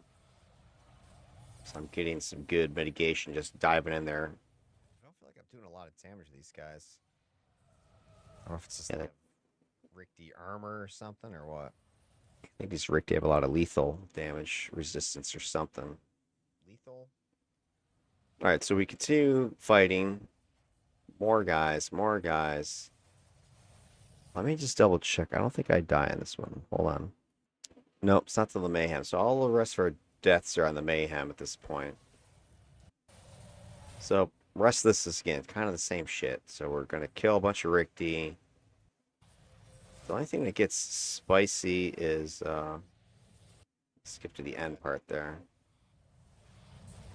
Again, there's lots and lots of mobs. Killing. I think it's this one. Okay, so here's the final room.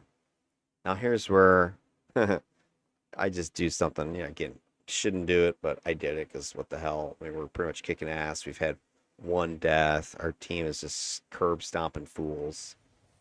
And I think you know what I'm going to do. And I had a good idea what was going to happen. That Memento Mori is so much fun. Big old freaking drain and fear, or whatever it is. All right, so we get this group cleared out. I see the glowy back there. It's the last thing we need.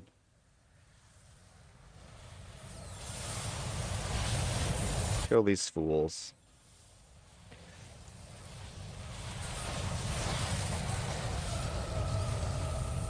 So get that stupid glowy, and it should end the mission. Because at this point, I'm like, all right, we have enough of this. This mission's gone like 20 minutes. So I'm like, so here you go. Now, City of Heroes 101 is rule number 2. Don't click the glowy while the team is engaged in a fight. Because a lot of times they trigger ambushes and shit. So this is right behind Don't Follow the Stalker. So I'm like, you know what? I'm going to click the freaking glowy. Why not? Let's make it fun. As soon as I do, boom, spawn right there. So if anybody died, that would have been my fault. Now, spoiler, nobody does die. But I was like, all right, I'm expecting something to happen. It happened. I just didn't expect it to be that many right there, right away. So I go over there. Let me clean up my mess. Mindy backs the hell out of there, which is smart. There we go. So I'm trying to get these guys focused, but notice I don't have any real aggro control, and this guy's to my right are doing naughty things.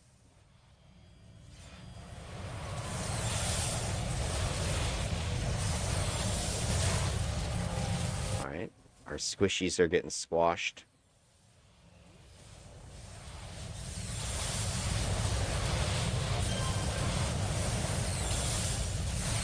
I'm just throwing everything at him now. All right, so we get it under control. kill a bunch of dudes, mission complete, Good, right? kill a few more, Yeah. exit, and then we set up for our final mission here, the Mayhem. But I want to go ahead and take a look at the offensive stats that we're accumulating at this point. So let me go ahead and flip this back over here. All right, so the first thing I want to show you guys is the foe defeats. Hey, how many bodies are dropping with these stalkers, these support stalkers that I've sacrificed purposely some of my DPS in order to debuff and control. So here for Uncaged, she is clocking in with 281 kills in the 73 minutes. That's like 3.5 per minute. So that's pretty solid. 3.5 every minute. Compared to the other two, I mean, look at this. These guys are freaking locked in. They are lockstep, right? They're doing the same thing. So 283, 261, 281, 77 minutes, 73 minutes, 73 minutes.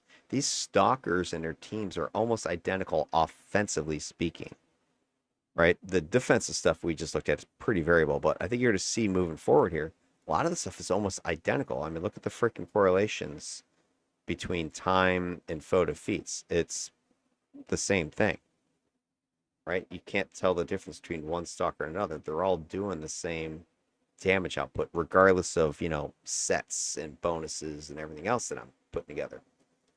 Then we take a look at the side by sides. You can see it here with this graph, right? Boom, we got 3.6, 3.6, 3.5. There's overlap of the error bars. These are the same. They're indistinguishable from each other. The composites, the distribution data, they're all overlapping each other. There is a little bit of, a low number. I think that was that one really short mission, the counselor, whatever, that I just didn't get a lot of targets to freaking kill. So, boom, it was over. I really didn't get a lot of output there, but that was it. All the stalkers, consistent offensive output, 3.6, 3.5 kills, 0.94 correlations. Uncaged Psyche is the most volatile. That's what this spread is talking about. Some dips in the performance here, but still tracking with the other two. Dead Cell XAOS, steadier surgical lethality, even though they're support stalkers, right? We're still putting down the damage. Now, I don't have the damage of, let's say, my other teammates to see what they were doing, like the Blaster. That'd be interesting to see that. How does that compare? But my role is not to kill, my role is to support. Then threat. How about damage output? Was there any, weird stuff happening here?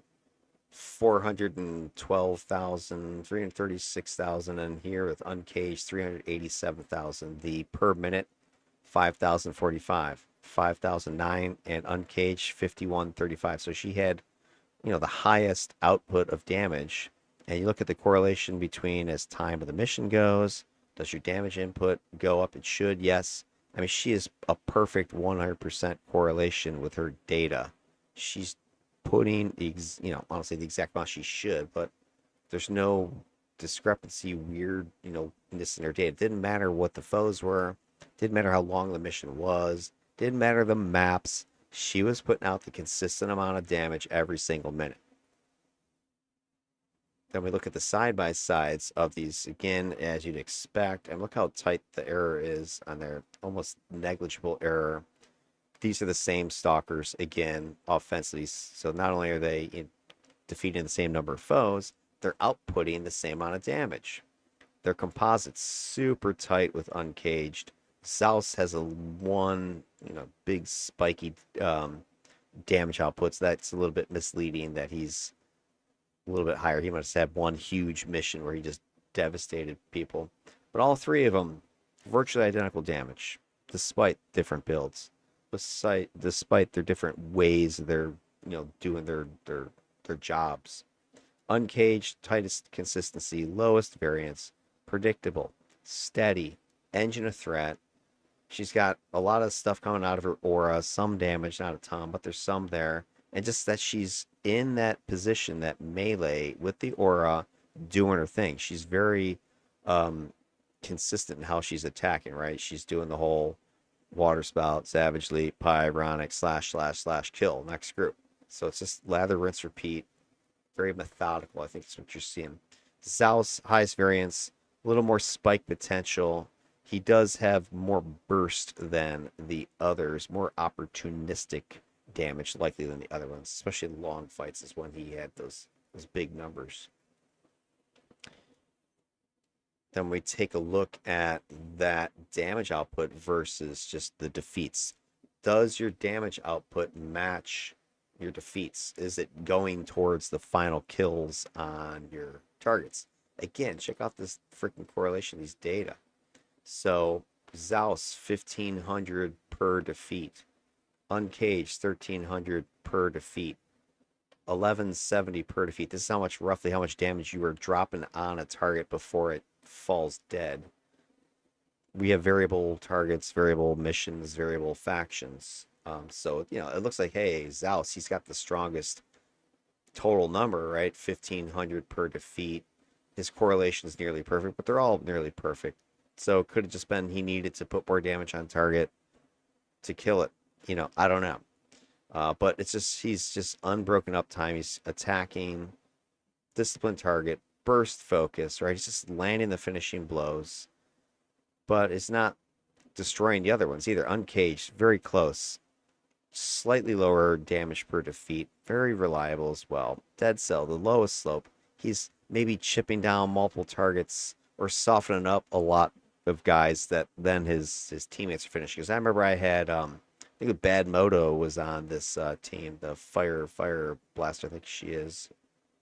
Bad Mojo, big old damage. She might have been kill stealing a bunch of Dead Cell stuff. I don't know. I don't remember. It's hard to say, but that's just an explanation for, hey, why is that slightly lower even though they're doing pretty much the same amount of damage? Why aren't they getting the kills? Well, other people are taking the kills. That's why. All right, then the pet contributions. So, hey, how about the pet's offensive contributions now? We take a look at this, and as you'd expect, it's not like a huge amount of pet damage. Like here's Zalsu's pets were most consistent, most reliable, and out a lot. Dead Cell was, not too bad, did some good numbers, but had one mission where there's no pets. And then you got Uncaged, really doesn't have pets aside from lore, a couple missions with none of them. So the overall, damage output was minimal for those two characters. Not a lot at all. Sorry, it's this one here, 5,000 damage. And then we had 19,000 damage here. And then his was, 25. So that was your damage comparison, total of 50,000 damage. But the pet's damage is, for stalkers, is super low. So this is the percentage. So Zaus, Dead Cell, their pets are doing 5, 6, 7%, somewhere in there. Uncaged, a couple percent. It's hardly anything. This is the pet percentage of the damage here. All right, so here's Zaus, 6s. When Dead Cell's pet was out, he was doing okay. 10, 11. But look at this. Uncaged, doesn't really have pets again, so 5 was the most you ever saw. 1s, it's just from the single lore pet that does damage.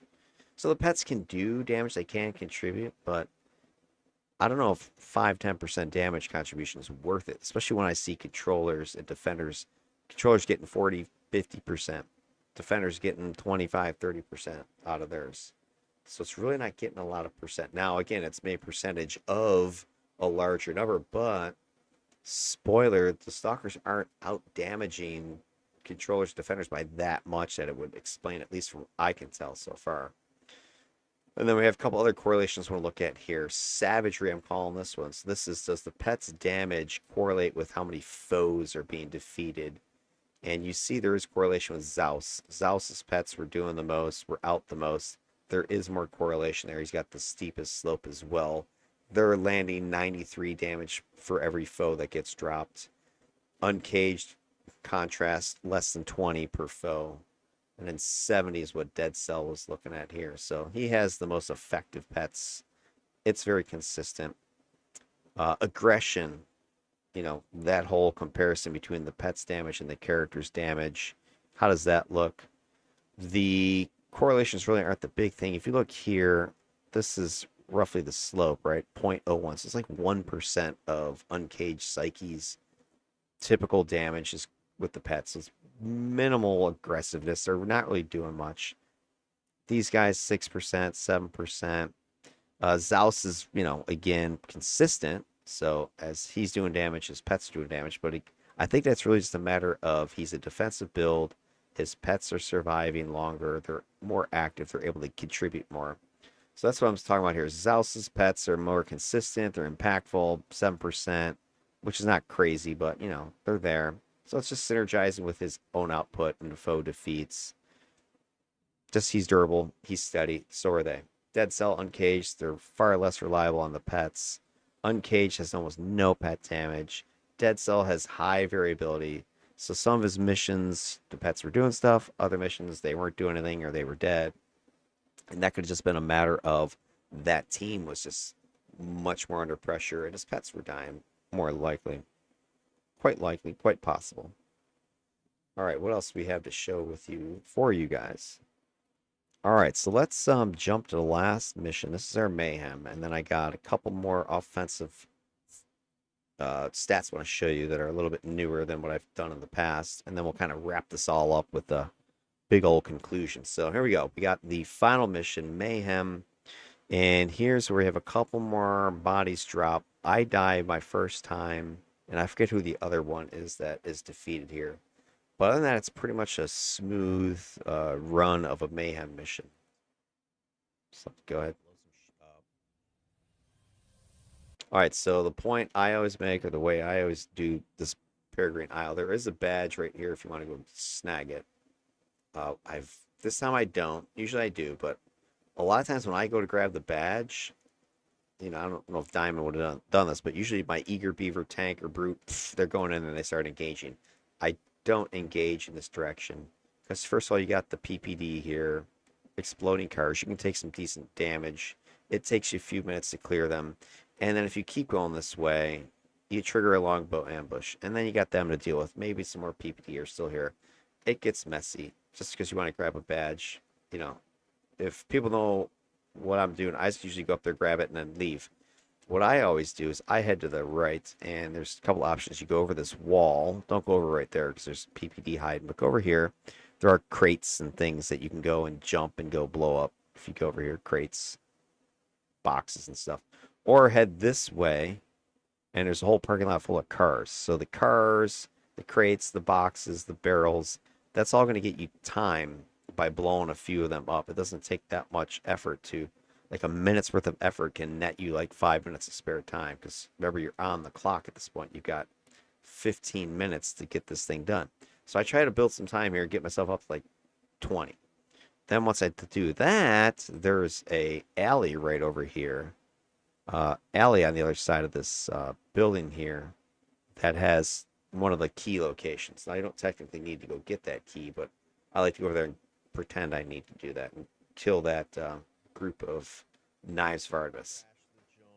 So we're just discussing what we're going to do. I'm blowing up stuff over that wall, like I said. These guys are blowing up the cars, and then they engage the PPD. I usually never I try not to engage this PPD down here. Again, it's not worth the effort for PPD. It takes you a few minutes to clear them, and you get a lousy 30 seconds. The investment's not worth it.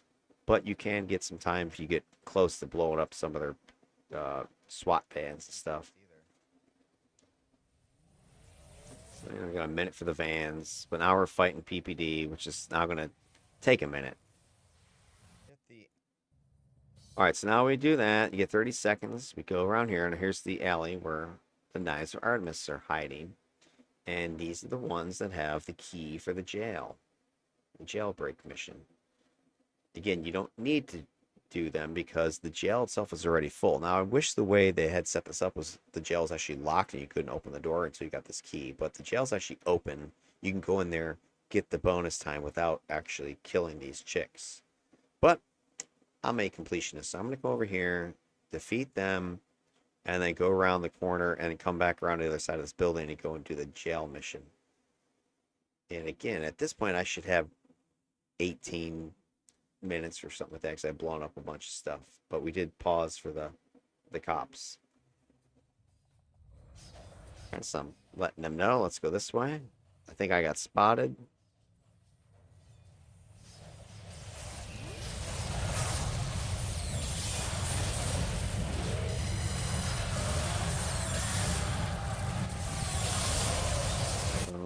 I am taking a few ticks from the caltrops I'm noticing. I'm just paying attention because I thought that that might be an area where I was getting a lot of damage or hits that I was recording the stats and going, oh my god, I got slaughtered. But no, it's just standing on a caltrops. You see a little twos. All right, there's the key. All right, so I come out here. I'll usually maybe blow up a couple things as I'm running, but don't go too crazy because there's PPD right across the street. And I try to avoid them. Hear them bubbling up. There's stuff right here. Blow this crap up. Try to get some time.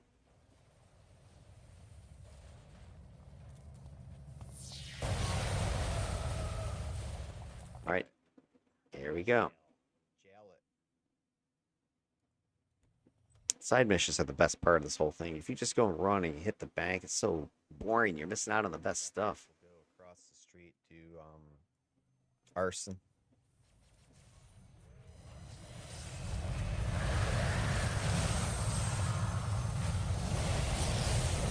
Throw a big old pyronic in there. Huge hit. Savage leap. Take these guys out in the back. Flank the enemy. Diamond's gone in deep, but he's come back pulling, which is cool. That's a smart play. I just noticed that. All right, check out what Diamond does. At first, he's in trouble. I'll say tons of trouble, but he goes. I don't know if I see him here.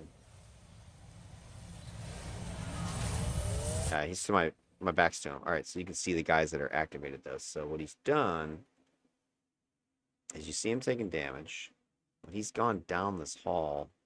So he's isolated himself, but he's picked up aggro from these guys. You can see them activating and attacking him. So he starts taking a bunch of damage from the PPD, which have a lot of minus defense.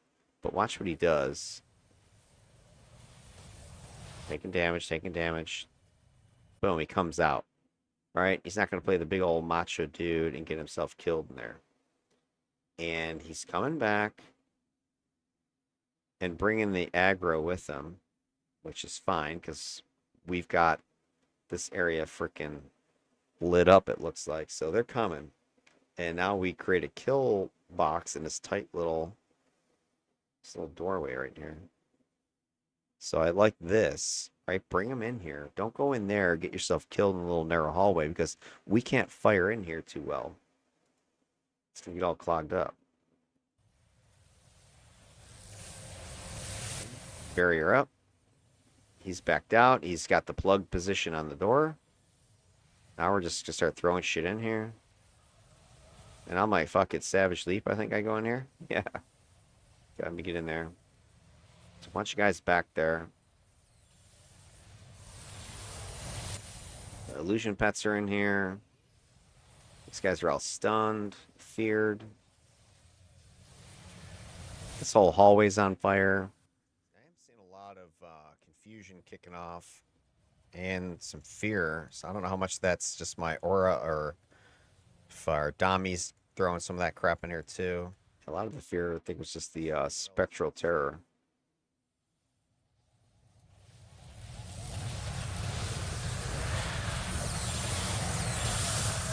All right, done with these guys. Here's the thing: it's like I didn't realize this, but Diamond Ken had already gone downstairs and was fighting the bosses. Extremely dangerous Diamond. You could easily get swarmed by those guys down there. Plus, I think it also activates the incoming ambush. So he's taking a bunch of damage. I thought he was up here still. Go downstairs. I'm like, he's down here. Boom. Look at him. He's surrounded by these guys. A couple bosses. Those guardians. All the minus defense. All right, go in there and help him out.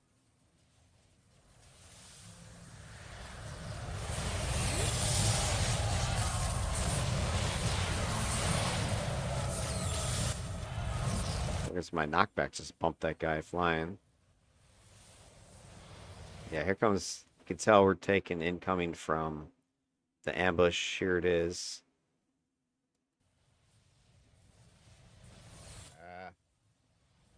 Hold on. Remember, take your eye off the camera. Yeah, so see, that's the issue about if you go down prematurely about the rest of the team, it gets the longbow coming sooner. But now we've got the guy out. Just gotta watch your timing on stuff.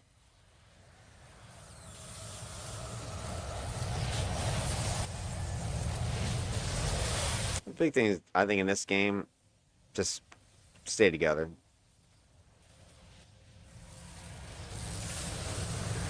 These damn photon seekers. All right, so we clear that. Exit the bank. So now I'm gonna go across the street and get the key for the arson. Now you're gonna get hit by some of the PBD. Now, if you linger too long in the jail and hang around and do whatever the F you're gonna do, there is a big ambush of PBD. I think it comes from this direction. So if you wait here too long, they'll freaking bug you. So I like to let's get the hell out of here. Head this way. Up the street over here is the key for the arson. Alternatively, you could go around the back here, and there's the other key for the pawn shops right there. You could theoretically do one or the other. It really doesn't matter. I try to stay on this side because there's less targets. There's a bunch of PPD kind of hanging here, so I want to try to avoid that. And if you get involved with them fighting and this stupid ambush shows up, now you got freaking double trouble. It's just a pain in your ass. So I want to go to the left up here. Let's do arson. All right, so we go up towards that street and see we engage with a bunch of PPD in the street. I think the ambush catches up to some of us in the back.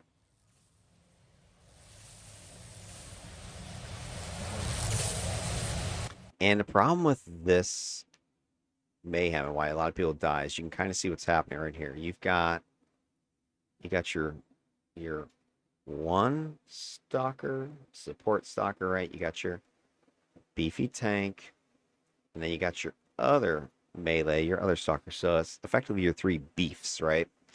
Who's left unprotected behind you? You got your blaster. Now I'm not saying these are weak builds, but they're just not as survivable as these melee tunes. You got blaster and dominator. You've already seen the dominator taking a beating. Dominator. And blasters had a little bit of issue, but not crazy. But they're behind us, right? Now in an indoor mission, that's not a big deal because the indoor mission you've already cleared what's behind you. The room is closed. Just keep going forward. It's safe behind you, unless there's an ambush. But here in these outdoor mayhems and safeguards, stuff can come at you from behind, from above, left, right. There's no safe area out on the streets unless you literally clear the whole damn street. So you're exposed back there and all your beef is on this side. So if something comes behind us, they're going to get steamrolled. It's kind of reminding me of an 801 scenario, and it makes sense now why this is where people end up dying. Okay, look, we're taking more fire from over there.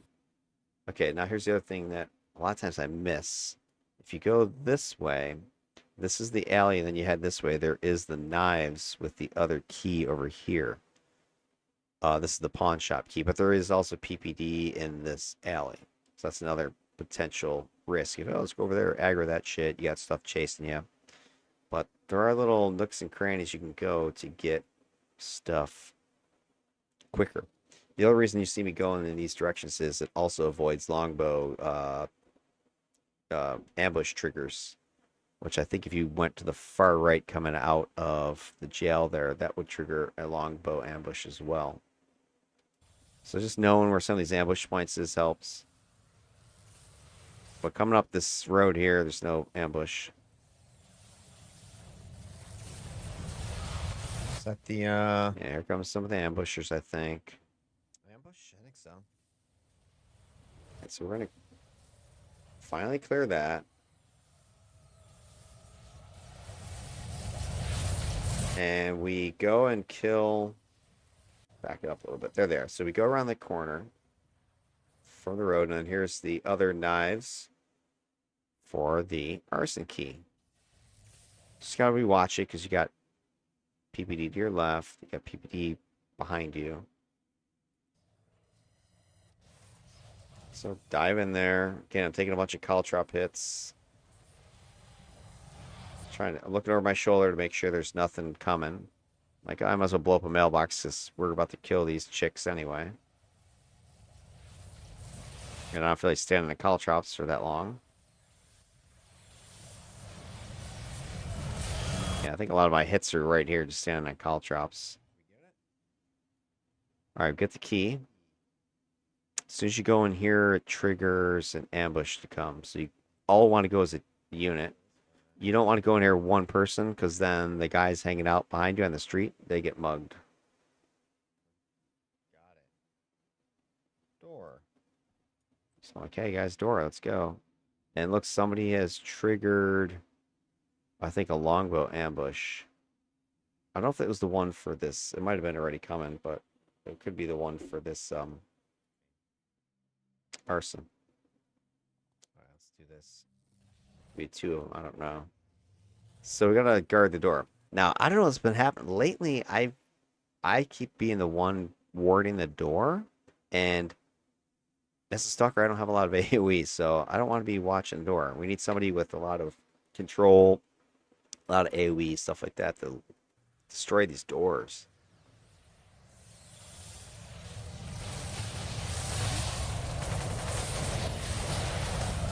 But a lot of times I'm not going like to trigger stuff because I'm hidden. So it's kind of like you're damned if you do or don't.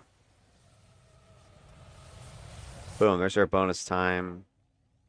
Arson's done, 4 minutes. Now here's where I make a mistake, but you'll see why. So after the arson's done, an ambush comes. If you wait about 30 seconds, it'll show up. If you leave, like right away, you're probably okay. You can maybe outrun it or mug it outside. But if you pause it all inside and decide, hey, what am I gonna do, and then leave after a few seconds, you're gonna get jumped, and that's exactly what happens. Now, the reason I actually go out is because, well, first I'm a stalker. I'm like, I can survive, but then I see Diamond leaving, so I'm like, all right, I better go back. I don't want him getting killed. Oh no, you guys. But as soon as I see him leaving, in comes the ambush. I'm like, crap. Do I stay in here with these guys or do I go out with him? I see him taking damage, so I'm like, all right, I better go out there. So click, out I go. Go out to try to save him. And immediately I'm regretting it. I'm taking big damage. Now Anime comes out with me to help me out. And then I'm like, where the hell is Diamond Ken? He's already gone back in. So now the two stalkers are out here fighting. And by the way, there's some more damage hits you're taking just standing in the fire over there. Anime's taking a beating. They've got healers, they got buffers, they got support. Hot mess outside. Boom. There's our second team death right there. If we just stayed in the arson room, we'd be fine. Hot mess. Now I'm like, shit, I want to go down if I stay out here.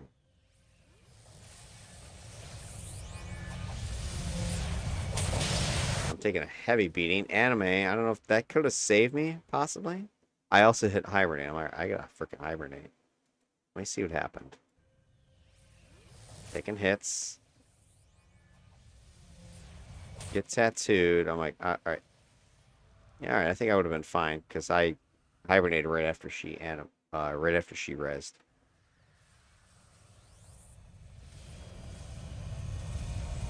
I think I had healers and stuff. I'm like, F this. Let's go and back in. And I see Mindy's taking beating inside, so let's go and let's just get out of here.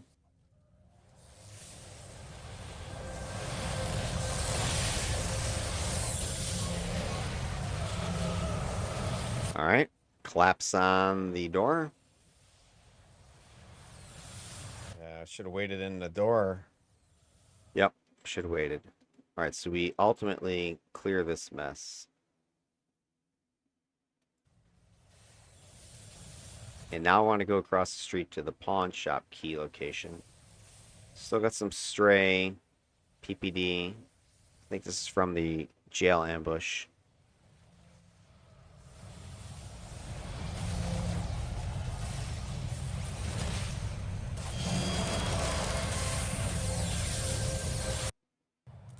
Okay, there we go.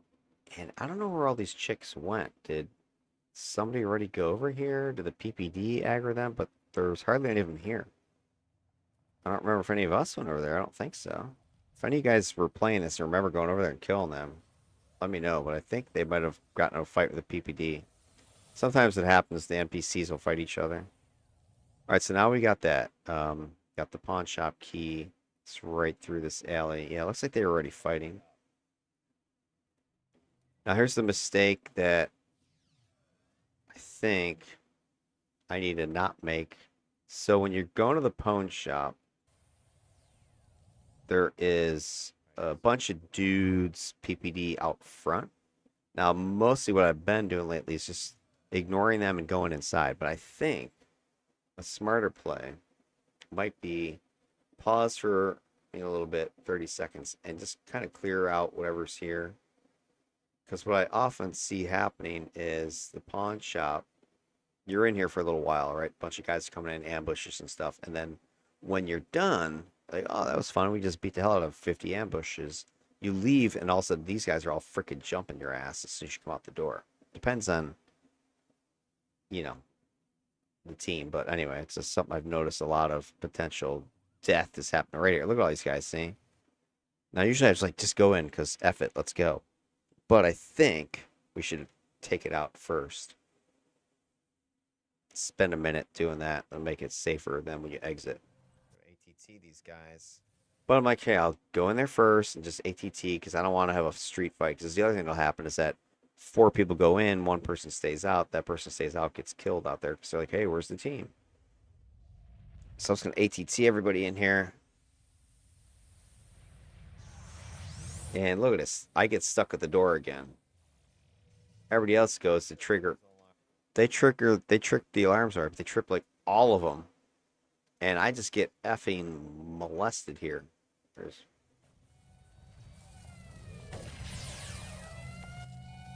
2 alarms.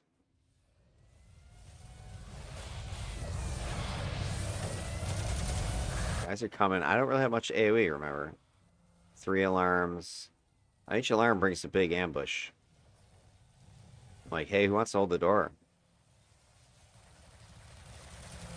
Guys just running past me. I have no way to aggro or hold them there. Other than the bonus is going to bring, because they got the first cash there. That's going to trigger again.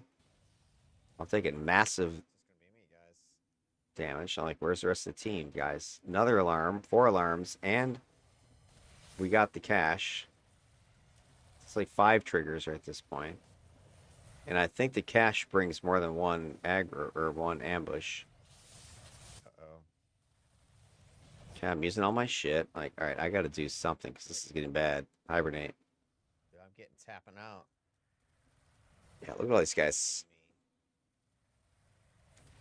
Got this rad guy freaking destroying me. Thank goodness for Hibernate here. Alright, so I'm like, alright, I don't even know if I want to exit Hibernate because there's too many guys still. More guys are coming. Here comes the PPD. Alright, I'm like, if I get out of here.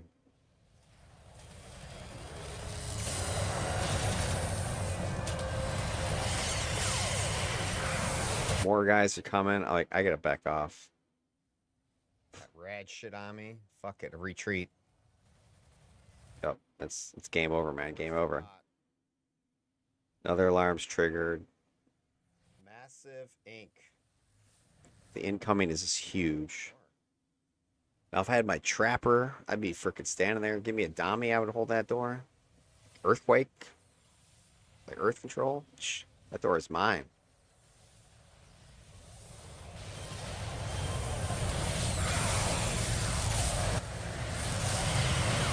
Alright, now we got it under control better. There's still more dudes. I'm being taunted from I don't know where. I don't even know where the fuck is taunting me. Heavy incoming still. This is not looking good for the team. Who the fuck is taunting me? I can't target anybody. I'm fucking taunted by something I can't even target. Come on, Diamond Ken. Oh, Diamond Ken goes down. Diamond Ken is down. I think I got that kill. Let me double check my stats here, guys. Did I make note that Diamond can ally defeats? Yeah, okay, so there's the second ally defeat. Diamond Ken gets erased. Right, I still haven't died yet, but right, Diamond Ken is now down. The team is looking ugly. I'm getting freaking destroyed here. Dude, I don't need any more. Look at my freaking resistance, minus 50%. Diamond Ken's up.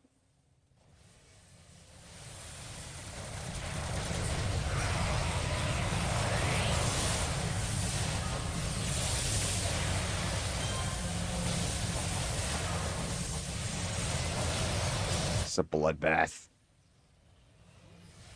This is the best part of the mission, though, right here. Pawn shop, I love it.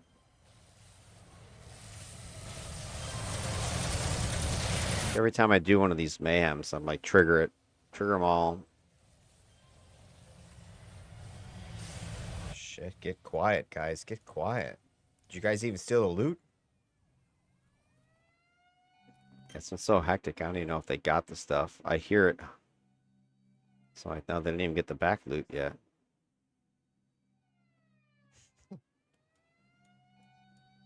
Dude, that was just abuse. If I didn't have Hibernate, that would have been it. That's the first time I'm going to praise Hibernate. Boom, there we go. So now we're at 20 minutes. So even though we've done all this crazy stuff, we have extra time. There's another confusion proc. Smash and cash. That guy's confused. Down he goes.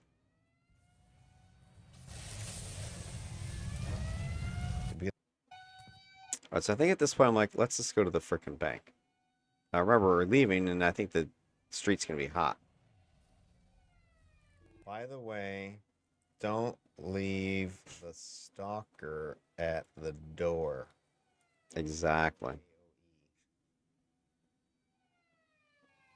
Alright, so out we go. You can see we get jumped as soon as you come out.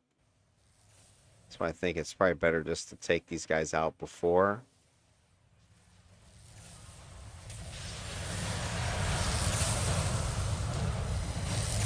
So I take a decent amount of damage in this mission. Look at my defense numbers just being negated.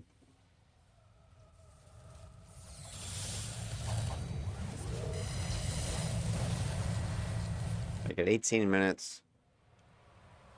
That one's perfect.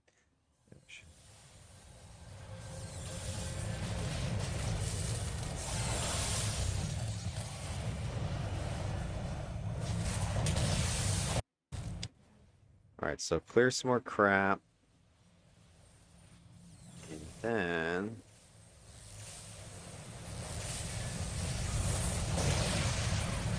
It's just getting too dangerous out here in the middle of the street. So I was thinking about maybe doing another side mission. Because we went down the alley behind the pawn shop. And there is another side mission that you can get over here. The kidnap or the bombing, one of the two. But I'm like, screw it. Let's just go to the bank. Like, we've done enough here. Alright, so we got 23, almost 24 minutes.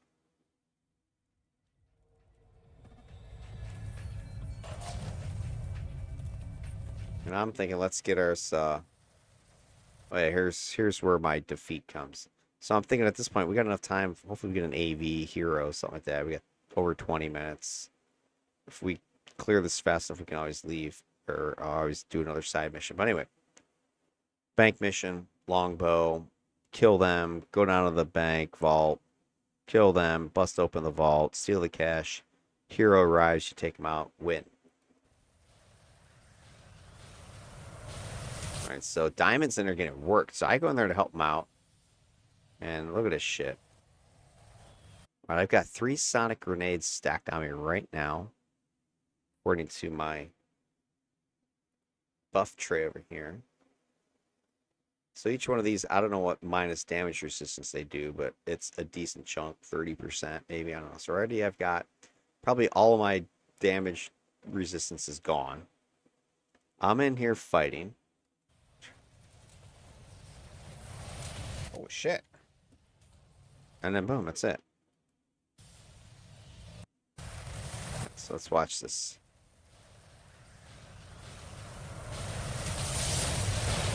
Go in there, help Diamond. Anime's getting worked. I'm getting punched. Getting punched. Oh shit. He's just like cleaning my clock. There's nothing I can do. I had so much debuff on me. So yeah, that was just bad play. We should have let, let Swift throw some debuff in there with a arrow. Let Mindy throw the pets in there. Something to distract some of this crap. Instead, the three, melee types just go in there. Oh, we got this. And you walk into a freaking cheese grater here. Punked my ass. All of that debuff, you just can't. I think it was triple sonic grenade. Just can't hold up against that. And the freaking boss is just pounding on you.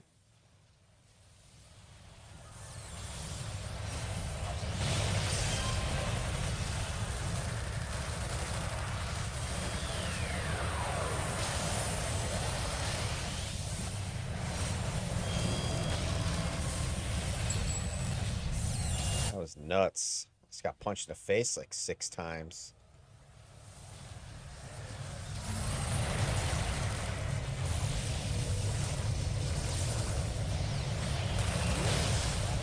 Yeah, I mean, it's just, could have been a little more patient. Probably would have avoided that one too. So I think between that and the one with anime outside, just a little slower, a little more patient, would have avoided those two. I don't think really anything could have done with Diamond Ken. He just got destroyed in that pawn shop there.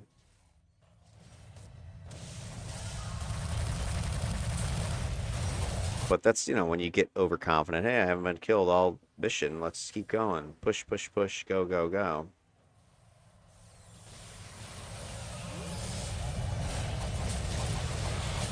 All right, so we kill these idiots. Down to the vault we go. This guy's just dropping at this point. And I'm like, I hope we get a hero. And Wednesday's like, it never is. I'm like, oh, Wednesday. I think maybe Babs.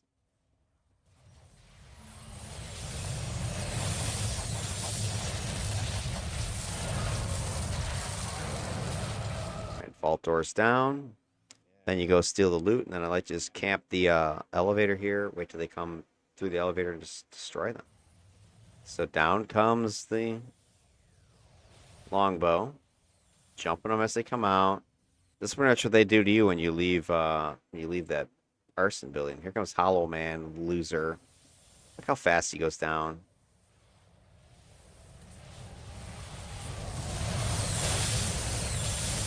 He lasts maybe 10 seconds.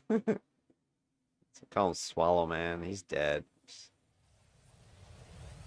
Well, he just choked on that.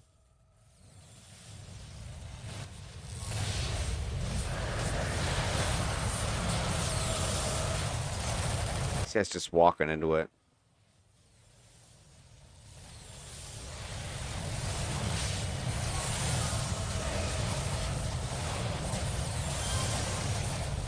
Boom, boom, boom. Dead. There it is. Too easy.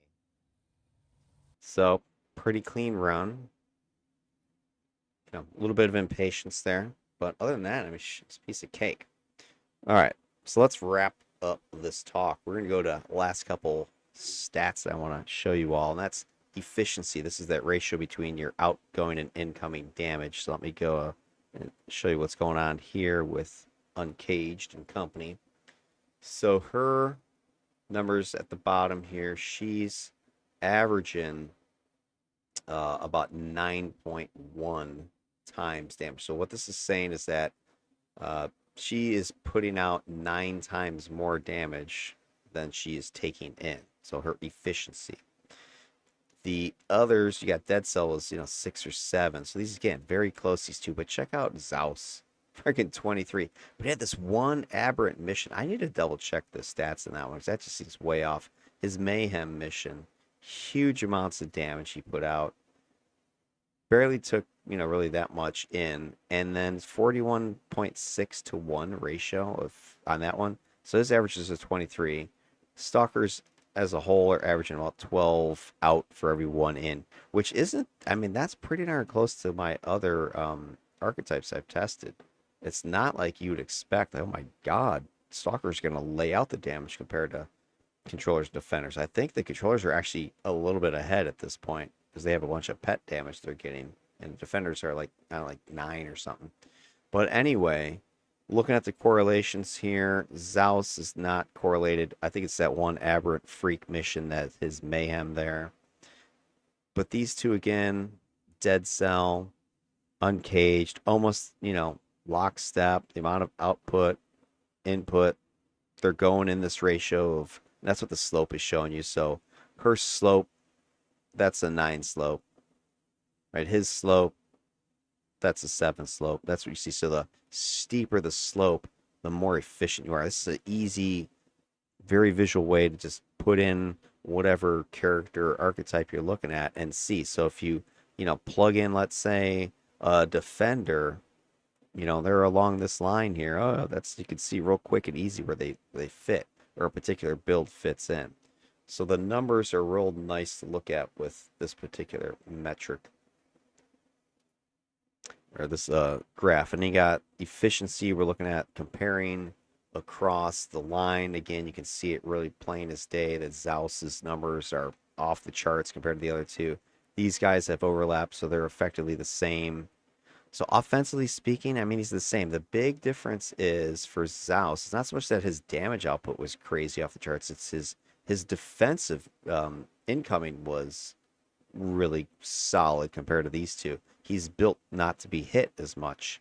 These guys are built more to take a beating and go with it and laugh.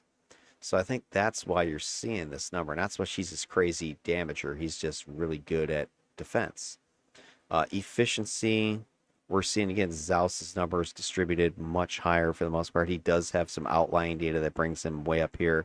His lower end is his bottom end of his data is matching what Dead Cell is putting out, what Uncaged is putting out a little bit, right? So they're overlapping 20-30%, but for the most part he's just outdoing them.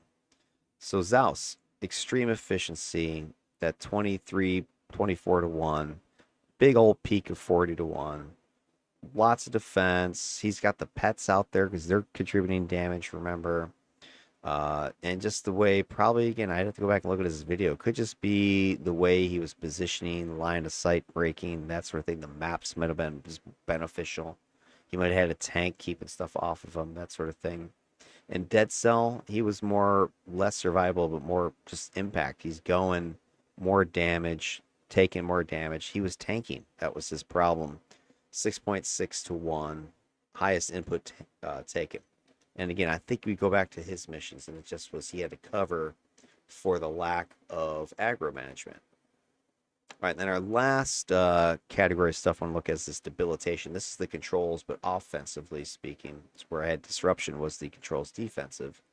So here we're looking at, do the controls that the characters are putting out affect their offensive stats? Does it impact damage output? Does it impact the foe defeats? If we look at the Uncaged here, great correlation, 0.97, but so is Dead Cell, 0.98. So again, very similar performance from the characters, but she has a ton more control that she's doing, where these guys are more limited in their controls.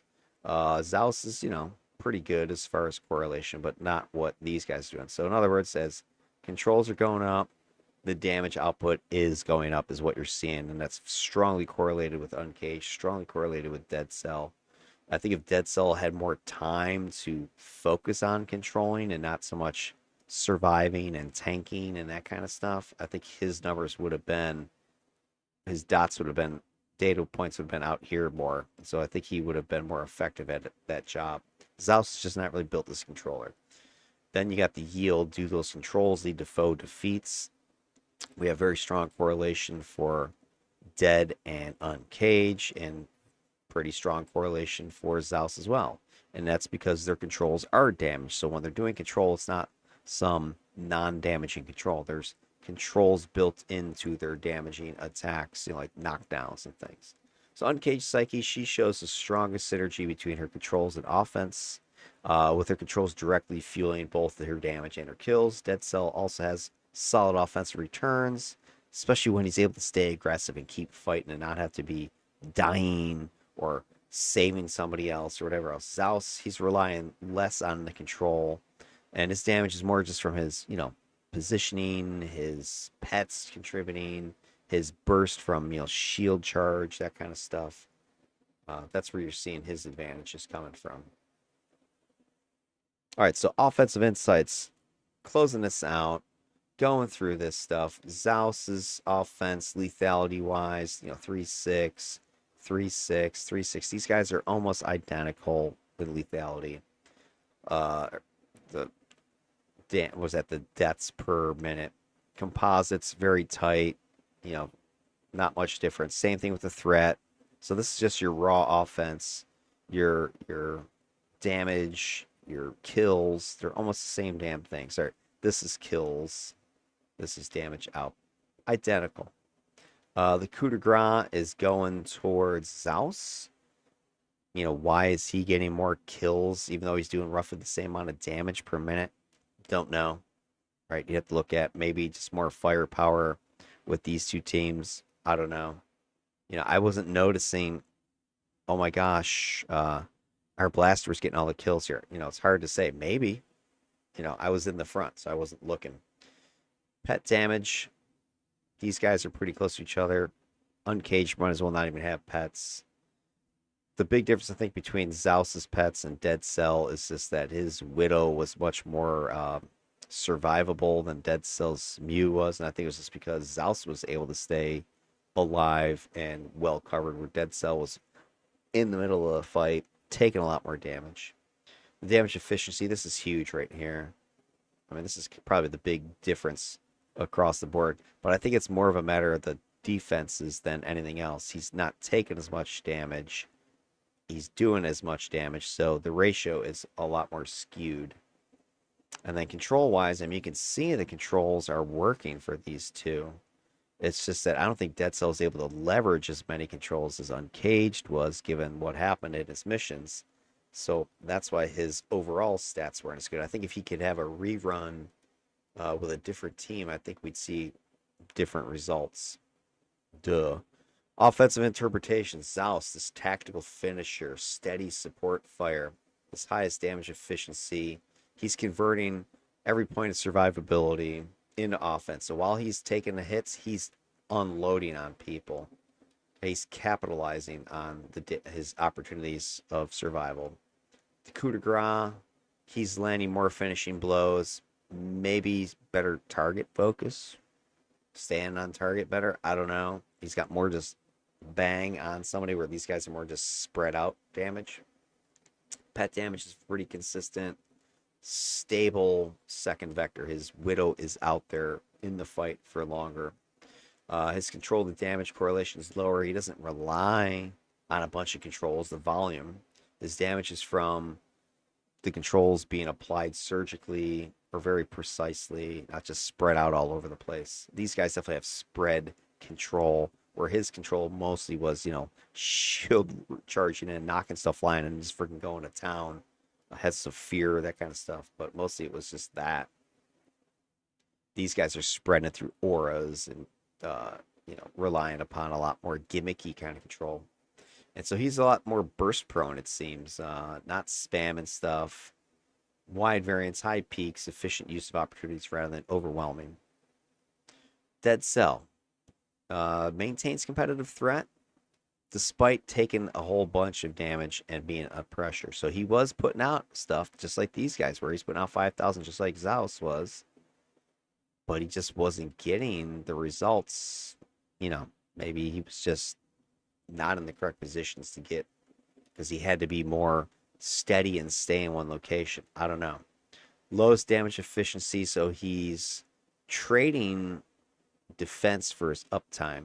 So he's alive, he's hitting hard, but he's under duress, he's under stress, he's under pressure. He's not able to leverage that into that more damage, more kills.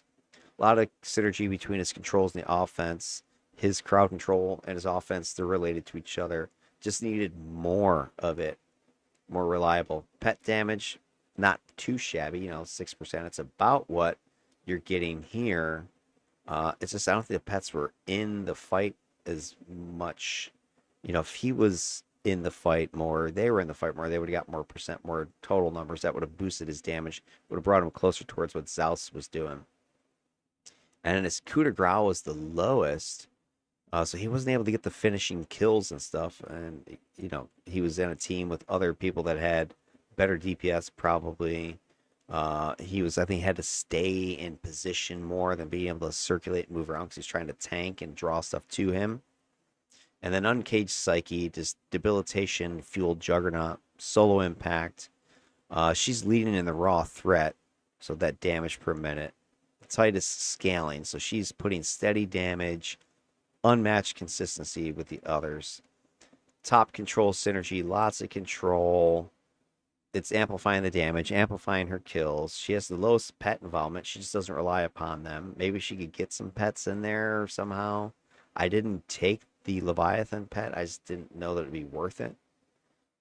Just given the way she plays, just standing in melee so much. I don't know if that thing would survive very long anyway. Moderate efficiency, the 9.1 to 1. She's not fragile, right? She is taking damage. She's absorbing it, and she's putting it out, but she's not avoiding damage. And solid coup de grace, steady output, wearing down the foes, sustained control pressure rather than the burst damage I think that XAOS was putting out.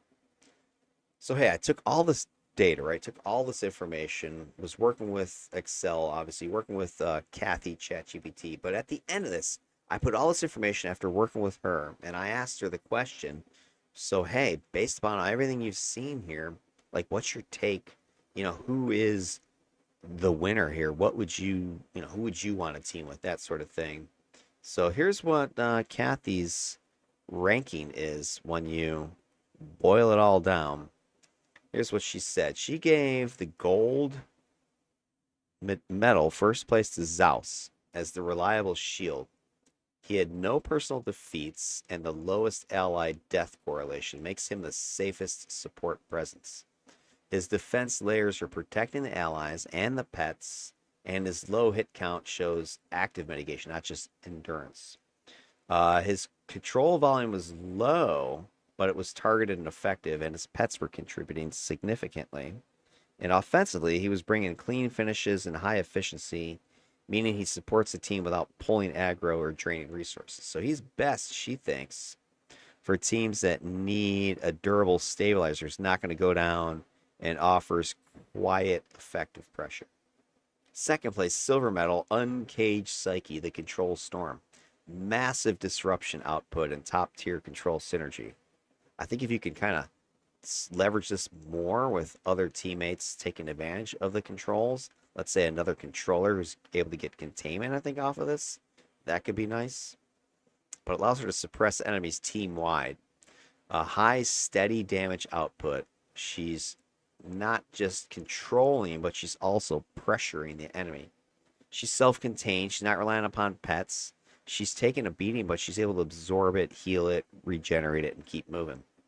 Her survivability margin is thinner, though, and her own damage intakes are predictive of allied deaths pretty closely. So once her control is dipping, and I would actually maybe argue it's more of a range thing.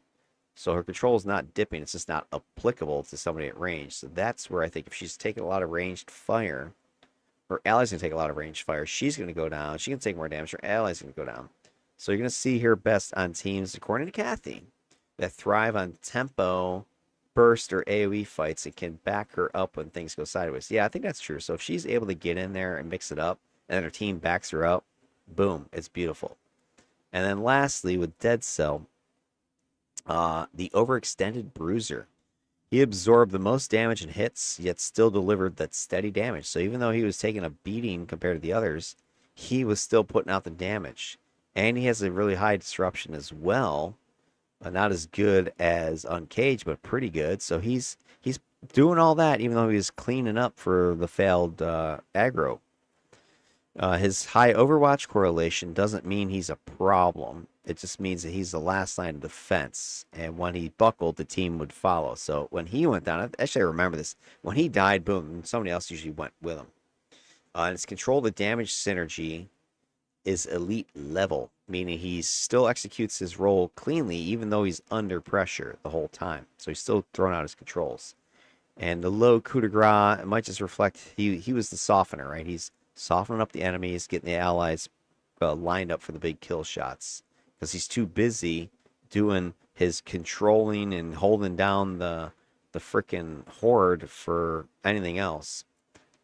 For him, best when teams can cover his flanks or need an aggressive off tank. That's the thing. If he was playing off tank, he'd be fine. But he was playing main tank. That was the problem. So if you have an off tank role, he can help dominate when things go right. But he's very risky if you just throw some pickup pugs out there, as you all saw in that video. All right, well, there you have it, gang. That is the end of our show. So what do you think with this support experiment? Uncaged Psyche, you saw her video there. Pretty good, pretty awesome. I'm really pleased with her levels of control. And I think Zaus clearly right now is the really good supporter. And probably surprising just because he's a buffer. Who's expecting your Stalker to buff for you like that? That doesn't make any damn sense. So, I don't know. All right, leave your thoughts, your comments, your suggestions below. I've got my next one. I'm not sure exactly when that's going to happen, but I am working on getting some more of these guys leveled up. I think I want to go with a little bit of another kind of weird combo as my next one, sort of an outlier, and see what they could do. Like an offensive debuffer kind of combo. But there you are. Thanks for tuning in, checking it out. Have yourselves a good one. Peace out.